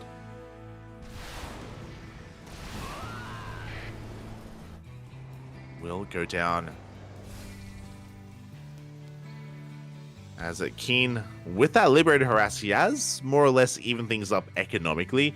When it comes to his army, he did lose a lot of his tanks, unfortunately, and that is pretty impactful. It means that Keen can't really push out anytime soon with his main army. He's just stuck at home. He has Cyclones as a marauding force, that's true, but he is kind of going to be stuck contained here on his 3 bases. Cyclone speed on the way, Hurricane thrusters. And Clem has a lot of freedom at the moment. If he wanted to, he could expand, take a 4th base. But for now, he is going to be amassing his army. He's going to be pushing. He still has 3 Ravens alive. He has plenty of energy to work with. And the tank count of Keen still hasn't recovered. Keen is looking quite vulnerable here. How many tanks do we have? We have 2 tanks at the 3rd base? Ay, ay, ay. 2 tanks is not going to be good enough. Okay, we have a 3rd and 4th. Oh my, we got more. They have rotated over. Oh, never mind. We have 5 tanks, now 4. As Clem is just chipping away at the army. The mass disables are real, and we can just dive in. The Vikings land. The boys are being pulled, and they're being annihilated. As Clem takes control of the third base, GG gets called, and Clem will take game number 1. Not just game 1. With that, that's going to be the series. Clem does win it here for Team Liquid. Keen, there was a lot of pressure on him to get the 2-0, and against Clem, it was going to be a tough ask. It was going to be a difficult journey here for him. Alas, he isn't able to take that first game, and we are still going to play out game 2. You know, for ELO, for overall standings, we're still playing game 2, but that is going to be the win for Team Liquid. Ooh, GG. Again, Keen, he can still fight back for himself and for his standings, for his team, for his ELO. Still going to be his map of choice. Now, you could argue that now there's going to be a little bit less pressure on him just because there's a little bit less on the line here. Keen, can he fight back? His map of choice, Site Delta.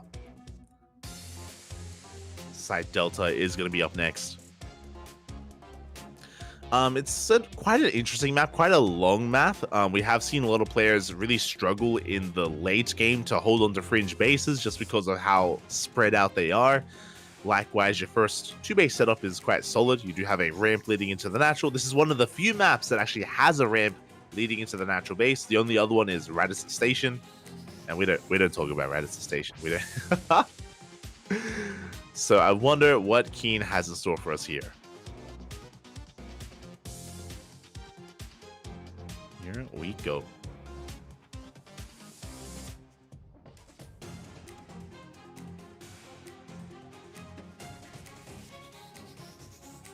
It's pronounced Al Capone. True, true. Al Capone. Vámonos. I agree. I remember Fear Dragon. He made a video. It's on Twitter about how to correctly pronounce all the names. And I'm on board with all of it except for Al Capone. Okay, we need that in our lives. It's beautiful. It's beautiful.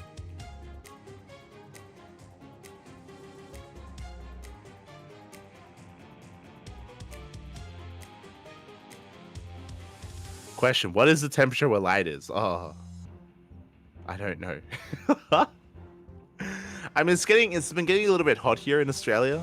I've said this before, but we're nearing the end of the year, and around Christmas time, we're deep in summer. Here when I think of Christmas, I think of barbecue, cookouts, with the family. Very hot, very humid. When Christmas comes around. Stark contrast to, I guess, the Americas, where it's like winter and snow. But here we go. In the top left, we have, for Team Liquid, Clem. Ooh. So diving into game number 2 and spawning in the bottom right-hand corner here for the Quangdong Freaks, it is Keen. Vámonos.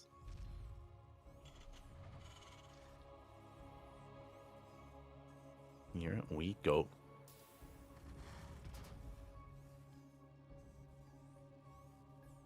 Again, I did mention the Team Liquid, they have already taken the series, but Keen still has a chance here to fight back for himself, for the Quangdong Freaks. I want to believe that we can. Ooh, as we are going to be settling into Site Delta. What did Fear Dragon say? I think, how do you correctly pronounce this? Site...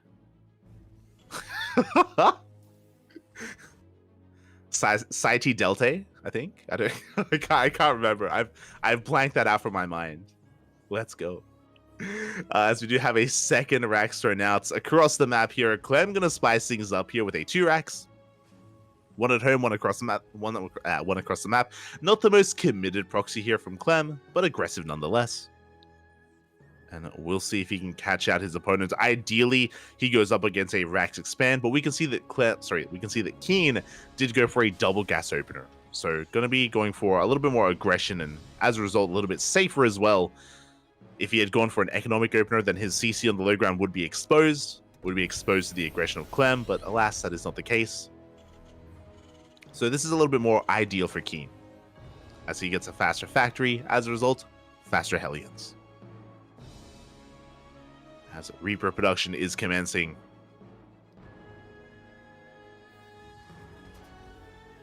Now, a lot of this is also going to come down to the control.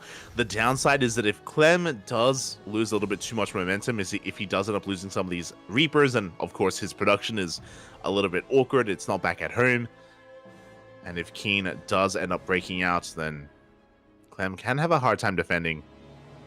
But for now, he's pushing in. Does have an SCV to tank those first shots. Waiting for his reinforcements and heading towards the natural. Keen does go for the CC on the low ground. Oh, that worker should be going down. We go straight for the Reaper, though. Clem shoots first. Takes down the first Reaper. He's going for the second. He gets that as well without losing a single Reaper. GG gets called. Ay, ay, ay. Oh, a bit of miscontrol out of Keen, losing his first 2 Reapers without getting anything else. And just like that, Clem will take Game 2 and the 2-0. GG. Oh my god. Yeah, just again, just a little bit late of a reaction from Keen. He lost both Reapers without getting a single Reaper of Clem. That was brutal. That was worst case scenario, and GG. GG, a well play. That does wrap up our first series. Team Liquid take down Kwangdong Freaks 3-1. And with that, we're going to be going on a short break. Short break here. Take this moment to hydrate your Hydras, massage your Marines, stretch your Roaches, and tuck in your Tempest. When we return, we will have the Starving Camels versus Dragon Kaiser Gaming. See you soon.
Welcome back, everyone. Welcome back. We just wrapped up with Team Liquid versus the Kwangdong Freaks, and we have returned with our final best of 7 of the night, with our final Team League match of the night. It is going to be the Starving Camels versus Dragon Kaizi Gaming.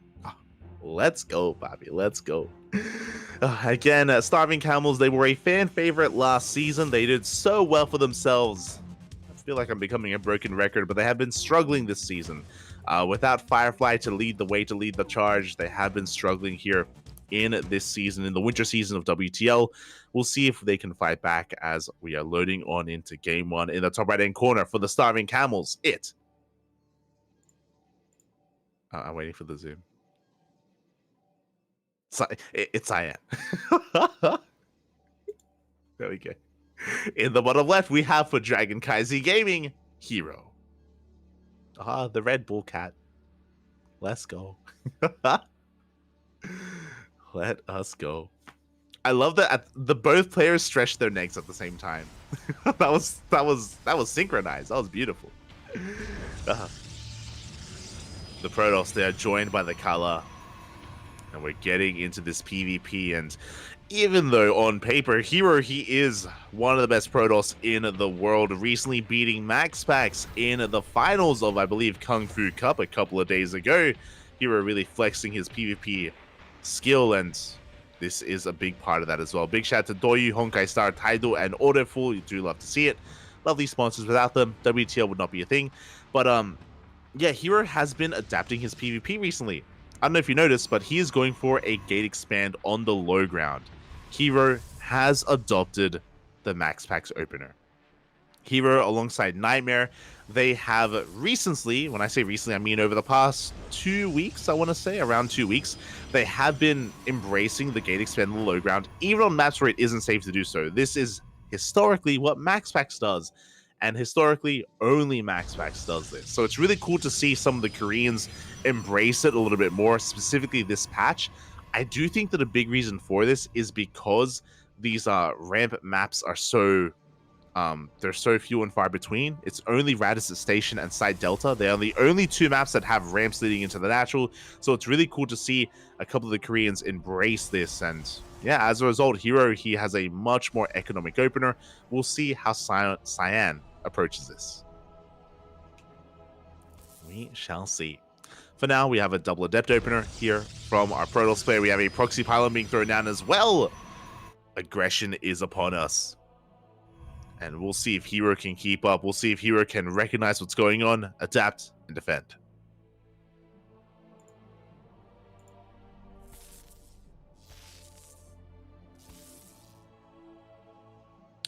So now the probe does slip into the main base. We have spotted both of those adepts. We do have a Stargate follow-up for both players. It is going to be, I believe, a proxy Stargate from Cyan and a defensive Stargate from Hero. Now Cyan, this means he isn't going all in with adepts, and with proxy Oracle, he's going to be looking for economic damage, but he should be expanding behind this. Oh, Cyan even threatening to throw down the gold, but Hero spots him. He does spot him, does delay him as well. Adepts, they head across the map. They're going in towards the main base. They shade in. Oh, they shade past the wall. We force a recall as well. Damage is being done. 2 probe kills already. A good start for Cyan. We got a 3rd, even a 4th. Oh my god. We got a 4th. We got a 5th worker as well. 5 workers for 1 adept. An amazing trade here for our blue Protoss. Hero, he's still trying to get back into this. Again, Cyan taking the regular expansion. No one is taking the gold. The proxy has been spotted. Barely is spotted here by Hero. Big scouts. As he is not turning back around with his stalkers. Does he have much at home to defend? There is a shield battery in the main. I guess there's not much here at the natural, but yeah, the Oracle that goes straight for it. Boys are pulled. The workers are saved. And Hero, he's focusing on his push. Looking to break that natural. He gets 1 Stalker. He's going to get the 2nd. With the help of the Oracle, he can power through that 3rd one as well. As he barely does have enough DPS. Takes down the Stalkers, goes straight for the middle line as well. And Hero, he's snowballing out of control. That's going to be 5, 7 worker kills already. Cyan, he had such a good start. But 10 workers fall. And Hero, he maintains a massive worker lead. 20 stalkers, 20 probes even, for 31 from Hero. Ay. From here, Cyan, he needs to counterattack. He does come across a free stalker. Not bad. Phoenixes do reveal themselves, and they're going to be able to shut down one of the Phoenixes of Cyan. And with that, Hero, he should be able to maintain himself. Going for a Robo back at home, a Gateway as well. He has no Twilight Council, so no Blink, but with that Robo, he gains access to Immortals. And Cyan just doesn't really have a way to do any counter damage. He lost his Oracle, lost his Phoenix. The production's being camped. He can't make anything else from this Stargate. And it's going to be an uphill battle for Cyan. Yeah, there we go. Twilight Council's on the way, but it's such a late Twilight Council as well. It felt like Cyan was almost trying to decide himself where he wanted to take this and how to approach this. Of course, with the Twilight Council, he gains access to Blink. Could even go for a Dark Shrine.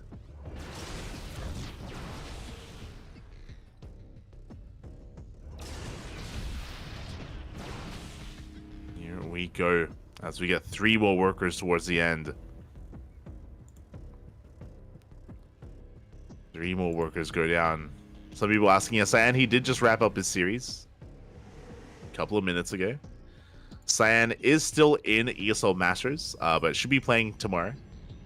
Should be playing tomorrow in the lower bracket.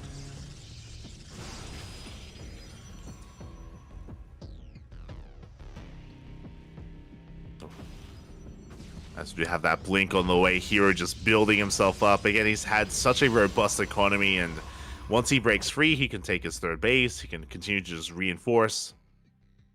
Slowly working on that Immortal count. Yeah, Proxy Pylon on the way. Just so we can move out.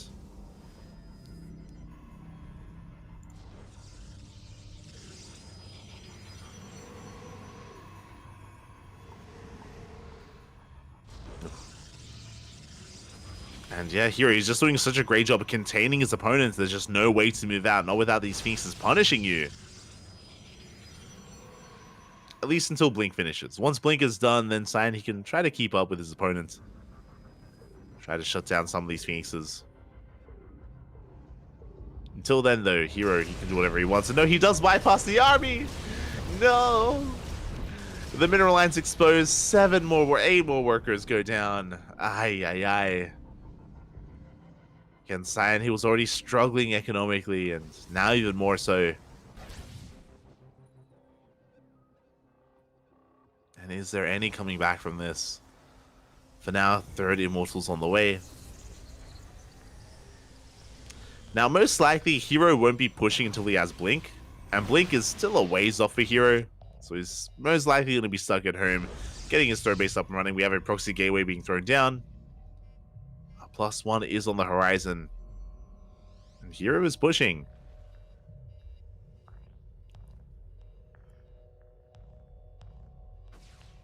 He's moving out just to shut down the Proxy. Pylon is going to be falling. We're a Diva enjoyer. God damn it. Of course we are. As their 3rd base is on the way, Blink is about to finish up. We get a warp in, and here we go. Hero's moving out.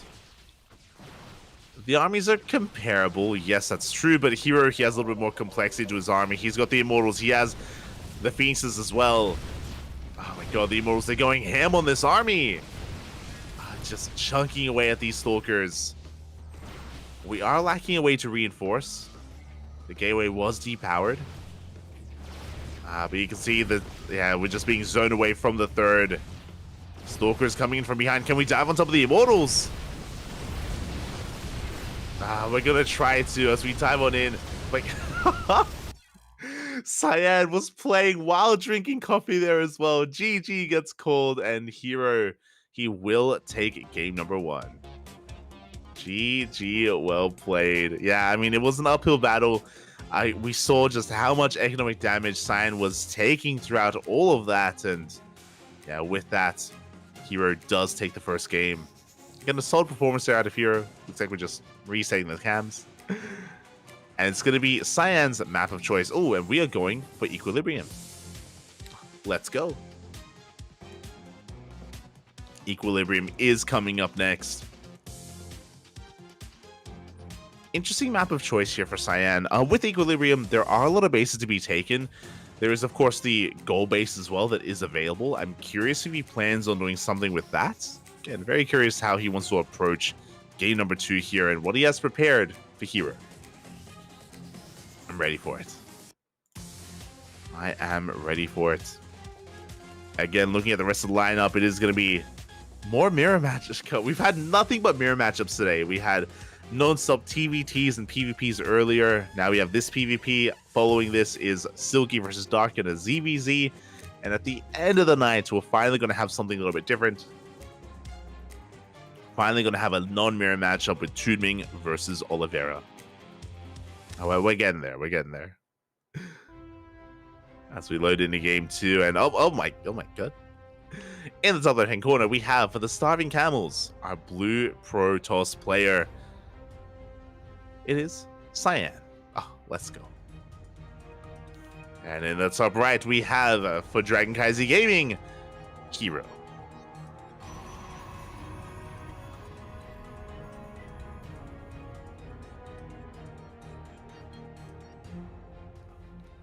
Here we go again. Hero just taking a massive economic lead in the last game, getting so much damage done with his oracles, with his phoenixes as well, just crippling the economy, taking a lead and maintaining that lead throughout the entire game. And it was just an uphill battle for Cyan from that moment forward. He had a nice moment with his adepts early on, but outside of that, it was just Cyan clawing his way back into it. And barely could not. But we'll see what our plan is for Equilibrium. I'm ready for it. I am ready for it.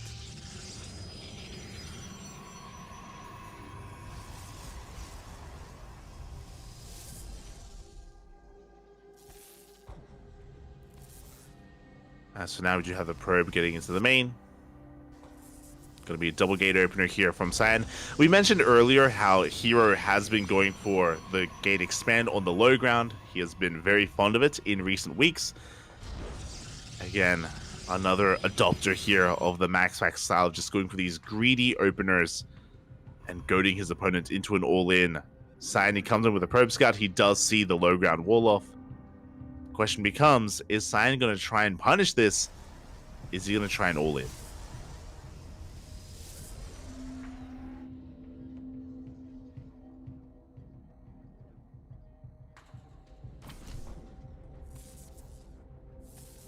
We go.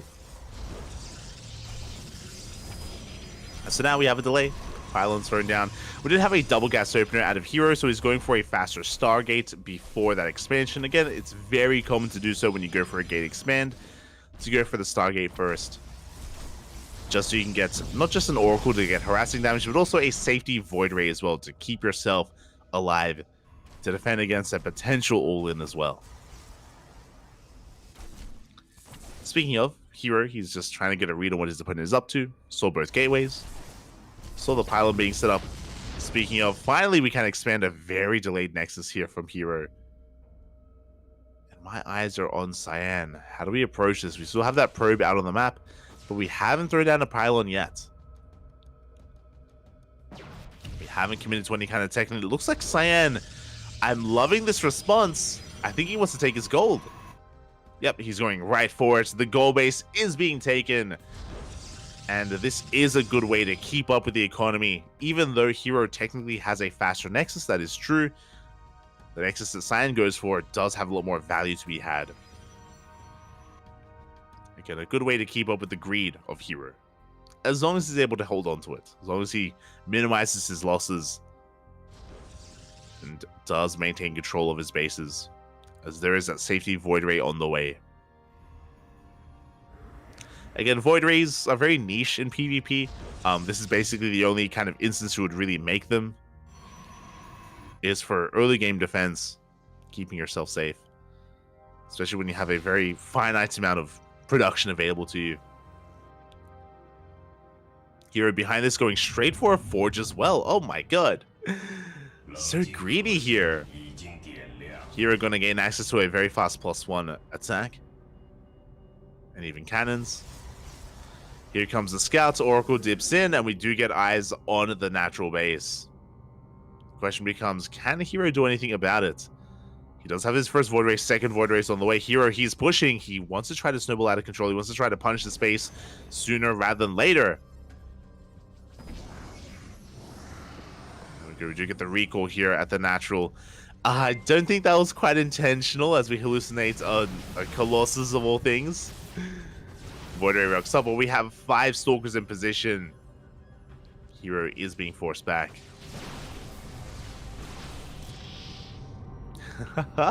I mean, at least we get, we scout the army. Yeah, you can see Cyan shaking his head for a moment there. Again, I don't think that was quite intentional. As a result, there we go. Second hallucination is moving out. Trying to get a read on what kind of tech Hero is working with. He should see the fast forge upgrading. And should also see the delayed Twilight Council. There we go. He does confirm. So he's aware that Hero is going to be up in upgrades when it comes to the quality of his army. But there is going to be a window where Cyan has Blink and his opponent doesn't. Stalkers are in position. Oh my god, but the prismatic alignment is just going ham. So many Stalkers go down. Ay, ay, ay. Gateway is going to be depowered. And Hero, he takes control of the main base. He's going to be forced into the dead space. So as all we dive in. Oof. One Void Ray does go down. Again, a bit of an overextension from Hero. Meanwhile, Cyan, again, he's down in workers, but he has the gold base. He's now taking the Rich Hessing Gas Geyser as well. Cyan, he's keeping up. He is keeping up.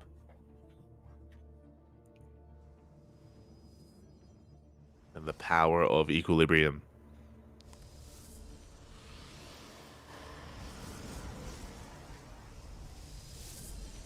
Oh, a big shout to Shiva Blaster. Also, oh my god, I just remembered. Shout out to Shiva Blaster for gifting a sub to Thorn in the chat. Gracias, Papa, gracias. Thank you for the support. Likewise, a big shout out to Kronos as well. I don't know if Kronos is still in the chat, but he did resubscribe during the previous series for 5 months. Thank you so much, Kronos. One of the OG CranKy Ducklings from the beginning. From our start. As Hero's going for a ninja base. I don't know how necessary it is to double expand. He's crazy. Oh my god. He's taking his third and his fourth at the same time. Double expanding. I don't really know if there's much to gain from this. I don't I guess he could just try to snowball out of control with the economy here. We'll see if he can. Trying to rush into that fourth. I guess it's going to be Hero's way to keep up with the economy of Cyan because of the gold base. Which is why I would have thought that Hero would have just taken his gold. But I guess he's more concerned with keeping it hidden than, getting that economic boost. I'm shaking my head. Crazy. The Void Ray. Oh my god. Void Ray almost does go down. Hero behind this working on +2. Getting his immortal production up and running. Building up his forces. Again, because of the double expand, I expect Hero to be the defensive player here. I don't expect him to move out anytime soon. He wants to take advantage and make use of his soon-to-be better economy. Instead, it's going to be Cyan going for his own timing. +1 attack did just finish, +2 on the way. Charge and production as well for both players. And it does feel like Cyan does want to move out here. There we go. Prism is on the way. As soon as the Prism is done, Cyan should be pushing. Hallucination trying to get a read on the fourth base. Cyan, in his mind, the first to expand and take a fourth. The Bay is on the way. Hero working towards disruptors. I mean, it's Hero. He could I guess, get into Colossus, and that's not unheard of. Colossus in PvP. Cut to skillless. But should be disruptors. As Cyan is pushing 32 Stalkers, double the Stalker count of Hero. Cyan, he's up in army supply. Hero investing in his economy. Is he going to be caught out? As Cyan is pushing.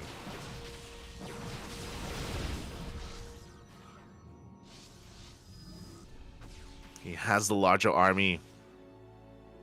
Pushing through this choke point is going to be difficult. Yeah, especially against these force fields. Does have to be wary. Does have to be careful. Additional Zealots are on the way. You can see Hero now taking an economic lead. We dive on the Immortals. The first two Immortals go down. The the Disruptor is still on the way. It's not done yet. Overcharges pop, but Cyan, he may just have too much. Yeah, he's overpowering the army. The Immortals are coming into play as well. Boys are being pulled. Disruptor, it's still on the way, still in production. But Cyan, he just has far too much. The goal base kicking in. Coming into full swing. Before Hero's Ninja Base. Here comes the Disruptor, but it goes down. The Nova will not go off, and Cyan is looking to fight back. Hero leaning back in his chair. He knows he just doesn't have enough. He cannot hold. The Ninja Base is a little bit too crazy, a little bit too fancy, a little bit too wild. Wasn't able to take advantage of it. Third base has been broken. We're getting on top of the production. And Cyan is fighting back for the Starving Camels. Of course, it's Cyan, but Cyan, the new ace player. Nova doesn't connect. GG gets called, and Cyan will tie things up 1-1. GG. GG, well played. Again, Hero was unable to punish the goal base of Cyan. Was unable to really do much at all to the economy of Cyan in the end in this game. His answer, instead of trying to punish the economy, was to extend his own by going for a ninja base, but it really just took too long to get going. As a result, Cyan was able to hit first, hit hard with +1, with a pretty robust army. I think he was up 20 army supply when he pushed. Up 20 supply. And the Disruptors, they barely weren't ready in time. Again, given a couple of extra seconds, and Hero, he would have had his Disruptors, would have had some Novas to defend, to zone away the army. It would have been a different game. Completely different game. GG, well played. For now, we're tied up, and we're getting ready for the trifecta. We've been casting a lot of TVTs and PvPs tonight, and now we have a ZVZ. A ZVZ between Dark and Silky. Let's go. Let us go. As we are getting ready for our next best of 2. Game 1 is going to be on Hecate. And I want to believe here that the Starving Camels, they have a chance. Again, Cyan is the ace player on the Starving Camels. The new ace, I should say. He is the one that the team has to rely on to really get some momentum going. And now that they have some momentum, now that we're tied up 1-1, can Silky pull off a miracle? He's done it before. Silky, he has caused a lot of upsets. He's taken down some big names. Can he do it again? In the top right-hand corner for the Starving Camels, we have Silky. Usually under the sea. And in the bottom left, we have, for CranKy Gaming, Dark. Here we go.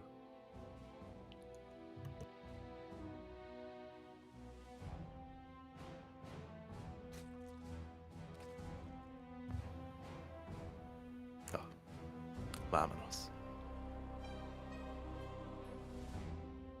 I'm catching up with the chat. What's happening? CranKy Ducklings have been around for a very long time, but yeah, they didn't really take off until 2020. Yeah, 2020 was when we started casting pro events. Like, we started casting in 2017. Fun fact, it was in, as we're getting into openers, Hatch Gas Pool, standard openers. I believe our first premier cast or premier tournament was Copa America, which was at the end of 2019. Before that, I think our first venture into pro play was VTL, which was the Vietnamese Team League. The Vietnamese Team League, which was also at the end of 2019. And I think we started GPO at the end of 2019 as well. So, like, end of 2019 is when we, like, got into things. And And beginning of 2020 was like we got into all the weeklies like Sentimiento Latino, Bota, Battle of the Americas, eventually Copa Hyperion. Yeah, been a long journey, But yeah, I guess end of 2019 was when we started branching away from just like our own like amateur stuff and our own regional stuff. But yeah, for now, we are getting into this so far. Again, standard openers between both Dark and Silky. Hatch gas pool. Overlords are moving out. And everything is looking as it should be. Okay, so as we settle into this, again, my eyes are on Silky more than anything. He is one of those players that has been able to bring down players like Creator and other big names as well with very specialized builds. Specifically in ZVZ, there is a lot of potential for 2-base play, you know, fast roaches, even a Link Flood. But off of a Hatch gas pool, a little bit less so. Things are looking a little bit more normal, and I'm concerned for Silky. I feel like in a normal standard game, of course, Dark is the heavy favorite. We'll see if that continues to be the case. For now, third bases are on the way, and we should soon be seeing Baneling Nest as well. And everything is looking pretty normal so far.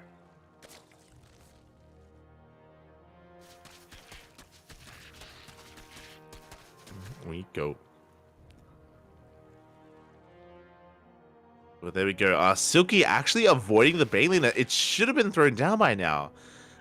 So very peculiar here. Skipping the Baneling Nest, which means we're going to be spending that gas on something. What exactly are we spending that gas on? And there we go. We're going for a big Link Flood. 20 Lings in production for Silky. No Baneling Nest. We have 200. Okay, there we go. We have 200 gas in the back. We're going straight for the Roach one instead. A bold move by Silky. Very bold move. With this, he's going to be going Ling versus Ling Bane. He's going to have to be heavily reliant on his control here. The Banelings they get caught out. Good pickoffs. 2 Banelings will go down. And the Lings, they just flood straight for that third base. But there's more Banelings on the way. 4 more Banelings back at home. And even 3 more across the map. And Silky, no! Does take a Baneling to the face. Not like this. And Dark, he's hammering down his own Link key as well. Looking to punish his opponent. Silky doesn't have much at home to defend. He has only Lings. Lings and soon to be Roaches. The Queens are getting in position, but the Lings, they come in for a surround. And the Banelings, they ignore the Queens. Looking to waddle into that mineral line. Silky going for his own counterattack with the drones. Drones are going to be going down. Boys are forced off the mineral line. And Darky busts into the main. Oh my god, they're so low. They're so low, Papi. Darky wants them. No, come back. 10 workers go down. The Lings get a full surround. We have plenty of reinforcements back at home. And Dark, he defends. He attacks. He's all over this. He's all over Silky. And there's almost nothing left. There's a handful of Roaches remaining. More drones are going down. Again, it's always a risky move to skip the Baneling Nest like this. And this is why. Another massive connection in the mineral line, and 19 drones have gone down. GG gets called. Oh, that's a lot of G's. That's and Dark will take game number 1. GG, well played. A very peculiar build out of Silky. So a couple of things came into play here. One, to skip the Baneling Nest. Usually, if you skip the Baneling Nest, you open up 2-base Roach. The reason for this, if you 2-base Roach basically insinuates that you skip the Baneling Nest, you skip your Link speed, and you wall off on 2 bases to be able to survive and get into Roach production. To go 3-base Roach is a really risky thing to do because you are so vulnerable to Link counterattacks. As we just saw, you're very vulnerable. You are lacking a wall at the natural. You're lacking Banelings, of course, to defend. Your Roach is going to be delayed. It's something that you need map control to get away with. And Silky, he had map control for a moment, but only for a moment. It was quickly stripped away, and Dark punished Silky for his build, punished Silky for his play in game 1. GG. GG, well played. With that, we are looking to get into game number 2. Game numero dos on Site Delta. This is, of course, Silky's map of choice. And spawning in the bottom right hand corner for the Starving Camels for SSLT, it is Silky. And in the top left, we have his opponent. We have for Dragon Kaiser Gaming, Dark.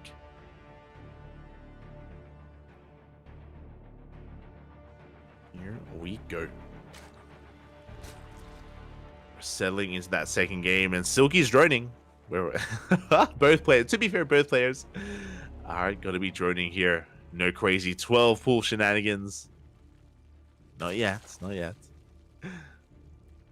From here, we should be getting a hatch first. Now, Side Delta is a good map for 2-base Roach, or 2-base play in general. Because of the ramp leading into the natural, you have a pretty solid defensive advantage and defensive feature available because of the map.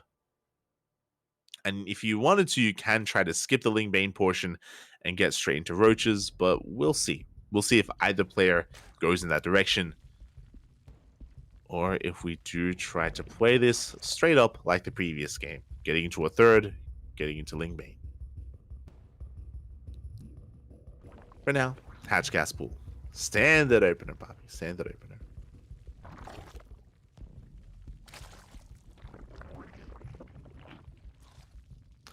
The pylon show used to be filled with Duckling tournaments. True, true.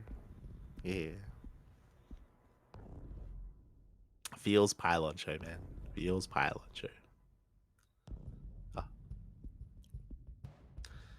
As Overlords are going to be moving out. Again, so far everything is looking normal. Everything is looking as it should. No major deviations yet, and I expect to see one, especially from Silky. Again, he is coming in as the underdog, and he has to be the one to do something out of the norm. Playing straight up against Dark, admirable, right? It's a really impressive kind of feat to try to go for, but yeah, it's Dark, you know. It's hard to overcome him in a straight up game. We'll see. But now we're just pointing out that, of course, link speed is delayed for Silky. Quite heavily, actually. So this is looking like 2-base Roach. If we're delaying link speed by this much, we should be waiting for the Queen to finish, and we should be going straight into a lair. Third base is being taken by Dark. There it is. Lair is now starting up for Silky, and he's walling off. It is 2-base Roach. Or 2-base play. I don't want to get ahead of myself. Could be 2-base Muta. Doesn't have to be Roaches. But that is kind of what we're reading here. So again, we did mention that this is a really good map for it. Just specifically because of the ramp, because of the high ground that you have. It is a lot easier to defend on 2 bases and to get away with 2-base play in general. So again, very endemic to the map itself. Now, because we skip link speed, that's also a tell that it should be to get into Roach production. We haven't taken additional gases yet. There is always the option for Spire play, but if it was Spire, we would have seen more gases by now. As the Roach one is thrown down, the Lair's about to finish up. Gases are being taken. Lings, they do get in! Oh, something that should not have happened. Darky gets a full scout of the main base. He sees the lack of researching on the spawning pool. He sees the Lair timing as well. And he also saw both gases in the natural base. Silky is going for the Spire. So far, unscouted. I want to say it's unscouted. As Lings are rocking up, trying to bust through that wall there. There we go. Spire hasn't been seen. It's in the main base. The Queen is going to go down. Ay, ay, ay. A big pick-off. The Queen will fall. And Silky is trying to get away with 2-base Mutas. A bold move. Bold move by Silky. Dark is not fully aware of what's going on. Is in the dark himself.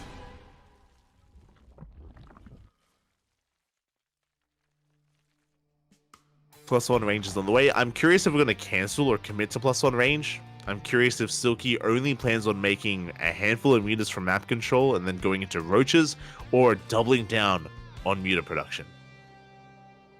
Both are viable options. They are options. There we go. Silky is making a wave of safety Roaches. 4 Roaches are on the way. Spine Crawler as well. Silky now trying to expand and take a third base. We do have a handful of mutas in production. I think that was Nova. There we go. 4 mutas now in production. Overseers coming in. We should eventually scout the Spire, or even the mutas as they pop. Spire is cancelled. Dark already knocking down the front door. He catches the queens. Another queen goes down. The mutas, they do reveal themselves. Dark is pushing. He catches a couple of roaches for free. And we can threaten the third base. Mutas have arrived, but the third doesn't have a lot of HP to begin with. Ooh, and we are going to force a cancel. Behind this Dark, getting into additional queens. Oh. He's going to be supply blocked. There we go. Queens are on the way. Spores as well. These roaches doing a great job at just buying time. And we have confirmation. Silky did only make a handful of mutas. I think he made 4 or 5 mutas in total. And behind this, roaches. Roaches are on the way.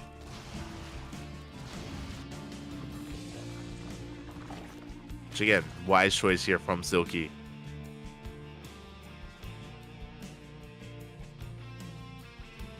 He's got roach speed on the way.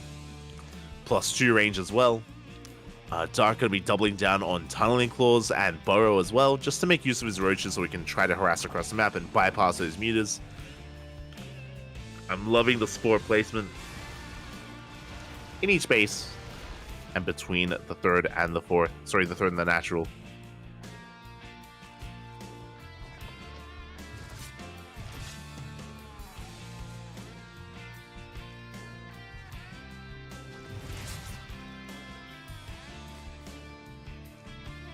As the mutas are going to be dancing between the bases. And here comes the main army of Silky. Now, Silky, he has a comparable army size to his opponent, so it may be wise to wait for +2. +2 still on the horizon here for Silky. He's going to come across a couple of roaches, almost. Muta's still just distracting. Silky getting ready to push in. He's cutting workers. Silky, he does have a third base. He has opted not to saturate. Cutting workers at 45, making nothing but roaches. Silky is going all in. Now, what's shocking to me is that Silky is all in, and Dark has a comparable army size. That's crazy. That's that's wild. Like, that's why I was just shocked that he was committed. And here we go. We are pushing forward. +2, still not done for Silky. The mutas are doing what they can, but reinforcements are coming out, and Dark, he is holding. He is completely shutting this down. This feels like a bit of an anti-timing. And Silky is forced back. And there was nothing behind this. Again, Silky, he's down 20 workers. He's losing a couple of drones here at the third base. +2, what? 15 seconds away? I feel like there was maybe an opportunity with that timing, but Silky pushed in a bit too soon, lost everything. And +2's about to finish, but he's lost his army. He has lost his momentum. Calling for roaches, keeping Silky back at home.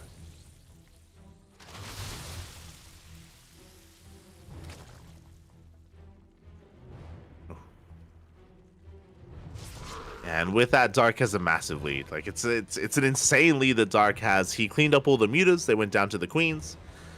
Dark, he's ahead in workers, evening up the upgrades. +1 carapace now on the way.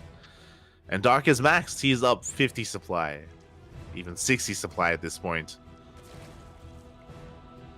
He's going to be pushing through. Silky, now he's droning, but it's too late for drones. Not like this. He has the better concave. Does attempt to surround the army, but it's a numbers game, and Dark, he just has too much. He's going to be working his way through the army. We have detection available as well. GG gets called, and Dark, he snowballs out of control, taking game 2, taking 2-0. GG, well played. Initially, Silky did well gaining map control, but cutting workers at 45, going for this essentially 2-base all in. didn't quite work out for him. You know, he wasn't able to hit with his upgrade timing either. He did hit before that, and because of Dark's macros, maybe the most apt way of putting it, because of his macro, because he was able to drone up so heavily early on, he got away with so much, and he was able to just overwhelm Silky in the end. GG, well played. With that, we have one series left, one best of 2 left in this matchup. It is going to be Tudming versus Oliveira. Finally, no more mirror matchups. It's been a night full of mirrors, full of just PvPs and TVTs and even ZVZs, and finally we have a little bit more diversity with a Zerg versus Terran. Oliveira, of course, the reigning world champion. Tudming, the final hope for the Starving Camels. Tudming, he needs the 2-0 to force the ace match. Oliveira needs one win. One game here to take it all. Here we go. If you're in the chat, predictions are open. And in the top left-hand corner, we have Tudming for the Starving Camels. And in the bottom right, we have his opponent. We have, for CranKy Gaming, Oliveira. Here we go.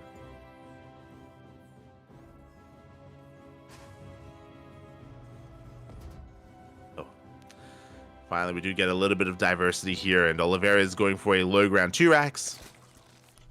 Again, it's been very fond of it himself, going for that Reaper opener. And we'll see if Tudming can keep up. Now, what's scary about this is these Reapers in the hands of a very micro-intensive player, they can snowball out of control, and things can get out of hand very quickly. Best of luck here to Tudming. Behind this, we have a Hatch gas pool opener. Standard stuff. And those 2 Raxes are on the way for Oliveira.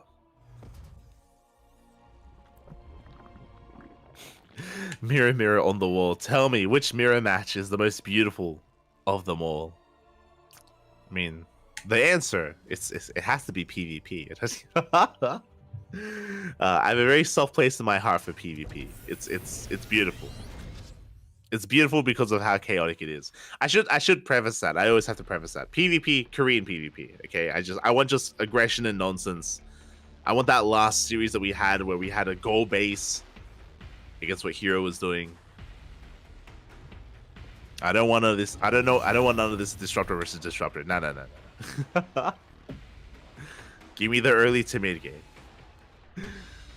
For now, though, Reapers are pushing out. Have been spotted, of course, by Tudming. He's aware that he has to prioritize link speed.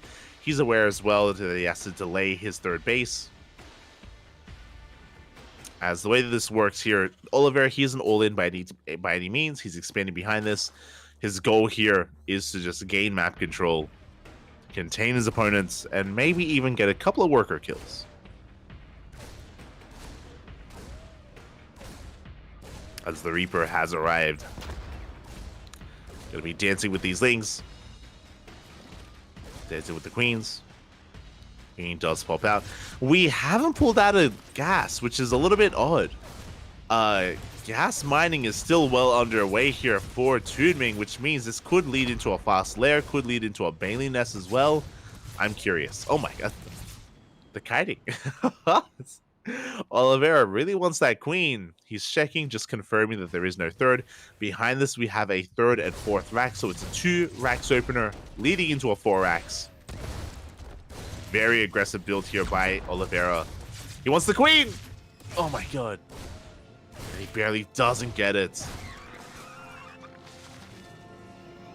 And the queen survives. Tudming still with an abundance of gas. There it is. There's the Bailey nest. He's going all in. He's going for a Bane bust. Up. So again, this makes sense. Again, because Tudming did stay in gas, he's just going to be doubling down here. Link speed kicks in. The Reaper oh my god, this is a safe zone. The Reapers do survive, getting some extra hits, trading very well against those Lings. And there's no turning back. Tudming, he's not taking a 3rd. He's not droning. It's just a Bane bust. Straight up, flooding Lings across the map. And Oliveira's in the dark. But Oliveira happens to be going for a 4x build. Now, this is a little bit worrisome for Oliveira. Because it's a 4-axe, he has no Hellions, he doesn't have any tank production, factory is non-existent.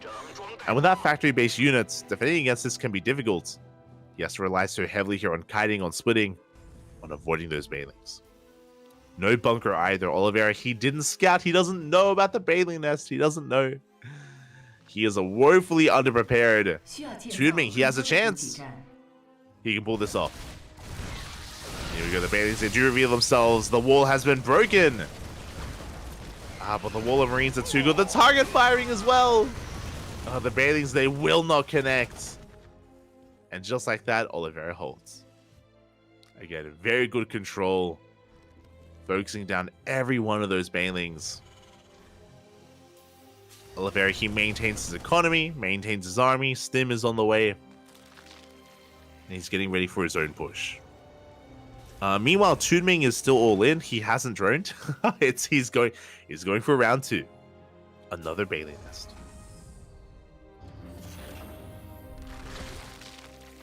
Oh, sorry, another Bane Blast. Still one nest. And here we go. If at first you don't succeed, try and try again. Still no bunker.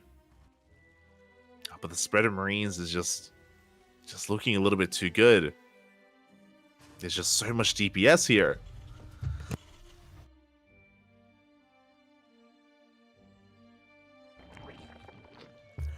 As Tunming backs off.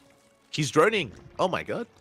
Tunming, I mean, understandable. He doesn't quite believe in his ability to break the natural, so he backs off. He retreats back home, throws down a third base, and he is droning as hard as he can. The problem is he was all in, which means this transition for Tunming is very awkward, very late, and he's behind.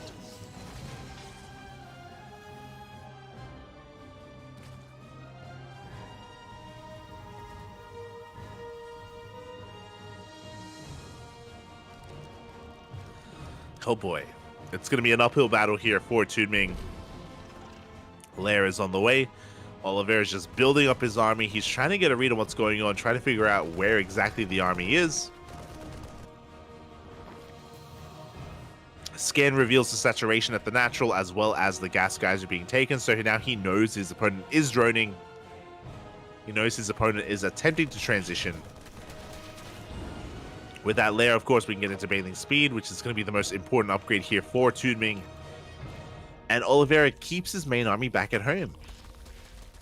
His army is back at home, and yeah, he is going to be getting into that drop play.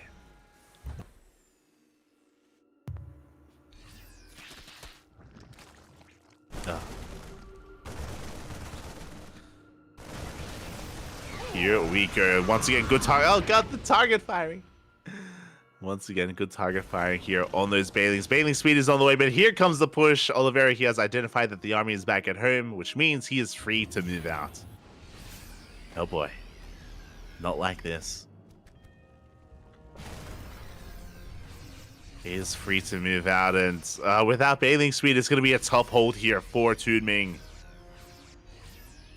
Heavily reliant here on fighting on creep. Overlord's going to be going down. Good tank positioning as well from Oliveira. It's going to be a slow push, so Tunming, he has time to gather up some reinforcements. More Lings, more Banelings. The Queens are coming forward. We can maybe get on top of one of those tanks, but oh my god. Queen goes down. The tank volleys are insane. And yeah, Tunming, he cannot engage. Not anymore. He's going to have to give up this base, but he doesn't have another backup hatchery. He doesn't have another base, and here we go. He's collapsing on the army. He has to pull the trigger. And he's going to lose everything here. GG gets called. Oliveira will take game number 1. And with that, Dragon Kaiser Gaming will take the series. GG Oliveira needed one game to take it all, and he does do it. He does take it in the end. Again, it was just a really rough start for Tunming. Just a really rough start of the series there against that 2-Rax. And he was committed himself. Did decide to go for a Bane bus, but Here he has a chance to fight back for himself, for his team. As we get into game 2, in the top right-hand corner, we have Toonming for the Starving Camels. And in the bottom left, we have, for CranKy Gaming, it is Oliveira. Here we go. Again, despite the fact that CranKy Gaming will still take the series, we still play out all of the games. All the games are still played to determine whether maybe the Starving Camels fight back, which can give them a little bit of better placement in the overall standings. Likewise, if DKZ take this a little bit harder, it also will benefit themselves in those standings as well. For now, Oliveira going for another low ground 2-racked, which I think is a really wise choice here. I do think that his Reaper control and the early game did work out quite well for Oliveira in game 1. May as well do that again. May as well do that again here in game number 2.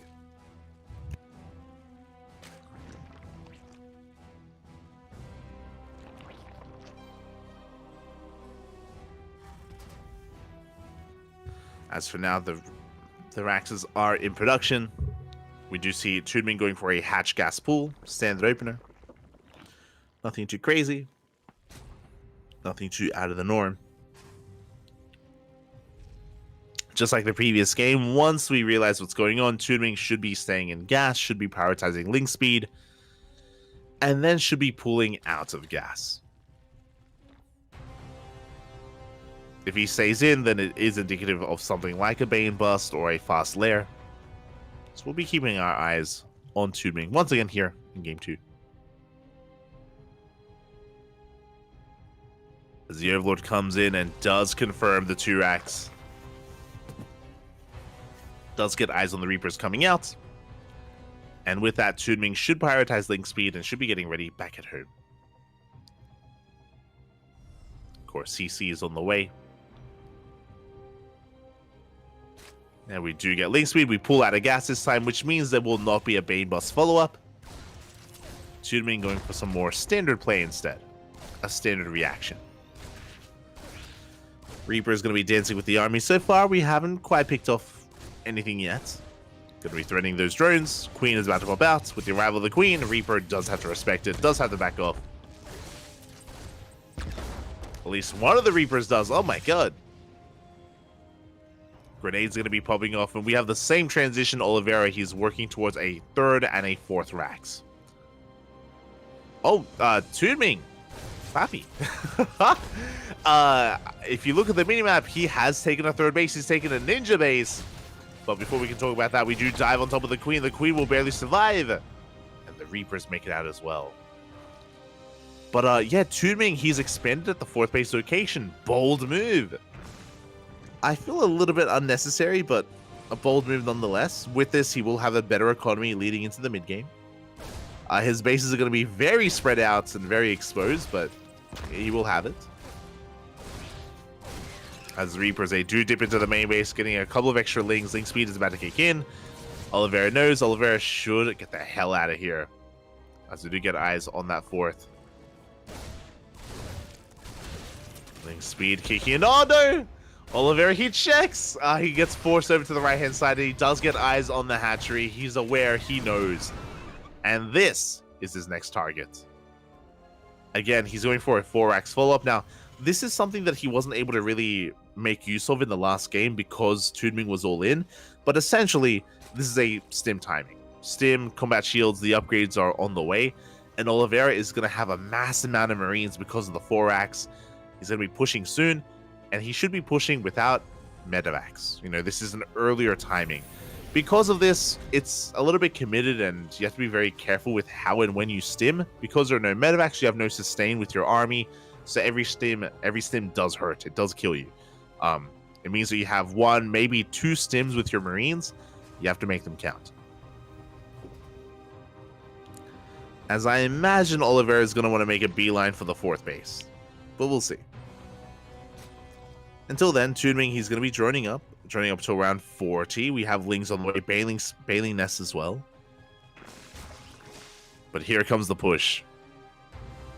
Oliveira just amassing his army, moving across the map. Stim is done. Combat shields should finish by the time the army gets across the map.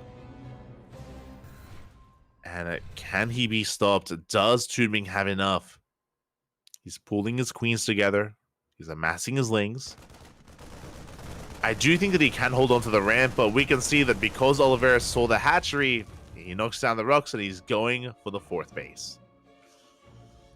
And this 4th is that much less defended.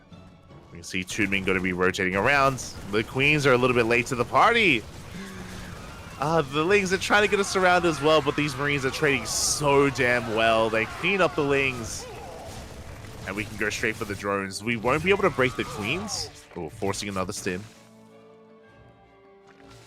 And Tudming holds. Tudming, he does hold on. It was a costly trade. You can see here, it was 15 marines for, what was that, 49 lings? Or 39 lings? My god. That's a lot of lings. It's a lot of lings, man. And now we have the follow-up. This time with Medivacs. We have an adult swap on the way. Some of the marines were saved. 2 Medivacs are being built at a time. Tudming, he's hoping to surround this army, by the way. We have 32 more lings on the way. Tudming, he's cutting workers at 41. He's all in.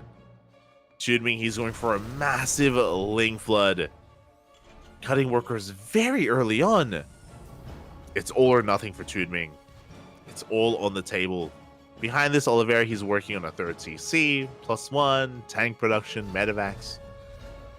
He's working on that next step. Oh my god. That's a lot of aliens. Oh god. I'm dying. But that is a lot of aliens on the way. Vámonos, papi. As the marines, they do push on forward, but the lings, they do manage to get us around. And there are just so many lings forcing the pickup. And now Tudming, he's got some momentum. He can keep pushing. The double drop goes straight for the main base. Another double drop moving out, which means the natural is going to be exposed. Tudming, he can pop off. Oh, going to be losing some overlords. Oh, this is going to get awkward. We're basically going for a base trade. Tudming has very little at home to defend. We're going for the Bane Bust. Banelings, they are waddling in. They bust through the wall. They push into the natural, into the main base as well. And Oliveira, he's going to be in some trouble. Where can be the production? Good target firing from the tank, but it's still not going to be enough. The Marines, the split. Splits are looking good. Both players, they both dropped 23 SCVs. 25 SCVs, 23 drones. Where can be the production? At the same time, though, bases are going down. Oliveira still maintains a decent army across the map. The Banelings! No! As more SCVs are going to be falling here, and it looks like we came in the production. Tudming, he takes control of the main base. Meanwhile, Oliveira, he keeps on pushing as well. A nice control out of Oliveira, keeping a tank alive. Shelling away at those Marines, picking up everything. And migrating over to his 3rd base. Meanwhile, Oliveira, can he keep pushing? He's down to 4 SCVs. He barely has an economy. Barely has anything left. But he's breaking in. He's busting into the natural. The tank taking a lot of hits. We're getting into the mineral line. Drones are going down. Oof. Tudming down to 7 workers. And with Medivacs, we shouldn't lose anything. We should pick up. Oh my god. Yeah, the positioning is just barely good enough. GG gets called, and Oliveira will take the 2-0 in a very chaotic base trade. GG, well played. Tudming was almost able to hold on, but the efficiency of Oliveira's army was just too damn good. Too much to keep up with. GG, well played. But a shout out to Tudming. A shout out to Tudming here. He did make it close. Did put up a fight there, especially in that last game. But CranKy Gaming, they will win it all here. They will take the series 5-1. So will Team Liquid, also with a 5-1 score. And that is going to be our round 8 done here for the week. And we have our updated standings. We have Onside at the top of the rankings, followed by Shopify, Basilisk, DKZ, Team Liquid, and Psystorm. interesting that it's not just Onside that's above Basilisk, but Shopify as well. Again, Shopify, they've been doing so well this season. They struggled so much in the summer, but in the winter, they're thriving. So really good to see Shopify on top of the rankings there. Meanwhile, some of these teams have been struggling. The Starving Camels, Macherino, Kwangdong Freaks, Platinum Heroes, they are here at the bottom of the standings. But there is a chance. There is a chance for some of these teams to fight back, to bring it all back here, bring it home in our following weeks. Uwu. As we enjoy some Honkai Star, Papi. Let's go. Uwu. But yeah, so far a great week of StarCraft. For those wondering, 11 rounds in total. This is week 8, round 8 in the books. We have 9, 10, 11, 3 weeks remaining here for the round robin stage of WTL. Ooh, it's coming down to the wire. And of course, a shout out to Honkai Star, always. Shaking my head. But yeah, 3 weeks remaining here for WTL, and I hope you all enjoyed. I hope you enjoyed not just WTL, but also ESL Masters. I am aware that ESL Masters has been ongoing at the same time, and I hope you have been enjoying the both of them. ESL Masters Europe currently underway, and Americas is going to be in a couple of hours as well. When it comes to our next broadcast, we're going to be live in 9 hours time with the Tenacious Turtle Tussle. Before that, we are going to try and go live with ESL Masters Americas, which is in 3 hours. That's not a lot of time. In 3 hours time is ESL Masters Americas. We haven't co-streamed in a couple of days. We haven't co-streamed in quite some time, just because we've been so busy. But I will try and stay up and try and co-stream ESL Masters Americas. I might try to nap a little bit. I'll try to get a couple of hours of sleep, and then we'll see. We'll see if I can wake up in time. We'll see. Otherwise, thank you so much, everyone, for tuning in. Thank you so much for watching. We appreciate the support. Follow us on all the social medias. ! Socials in the chat. You can get a link to our Twitter, Facebook, Instagram, YouTube, and Discord. Otherwise, thank you for watching. We'll see you guys in 9 hours for the Tenacious Turtle Tussle, or maybe 3 hours with ESL Masters Americas. Until then, thank you so much for watching. We'll see you guys next time. Big shout out to Kuro as well for handling the production. Hasta luego. Bye.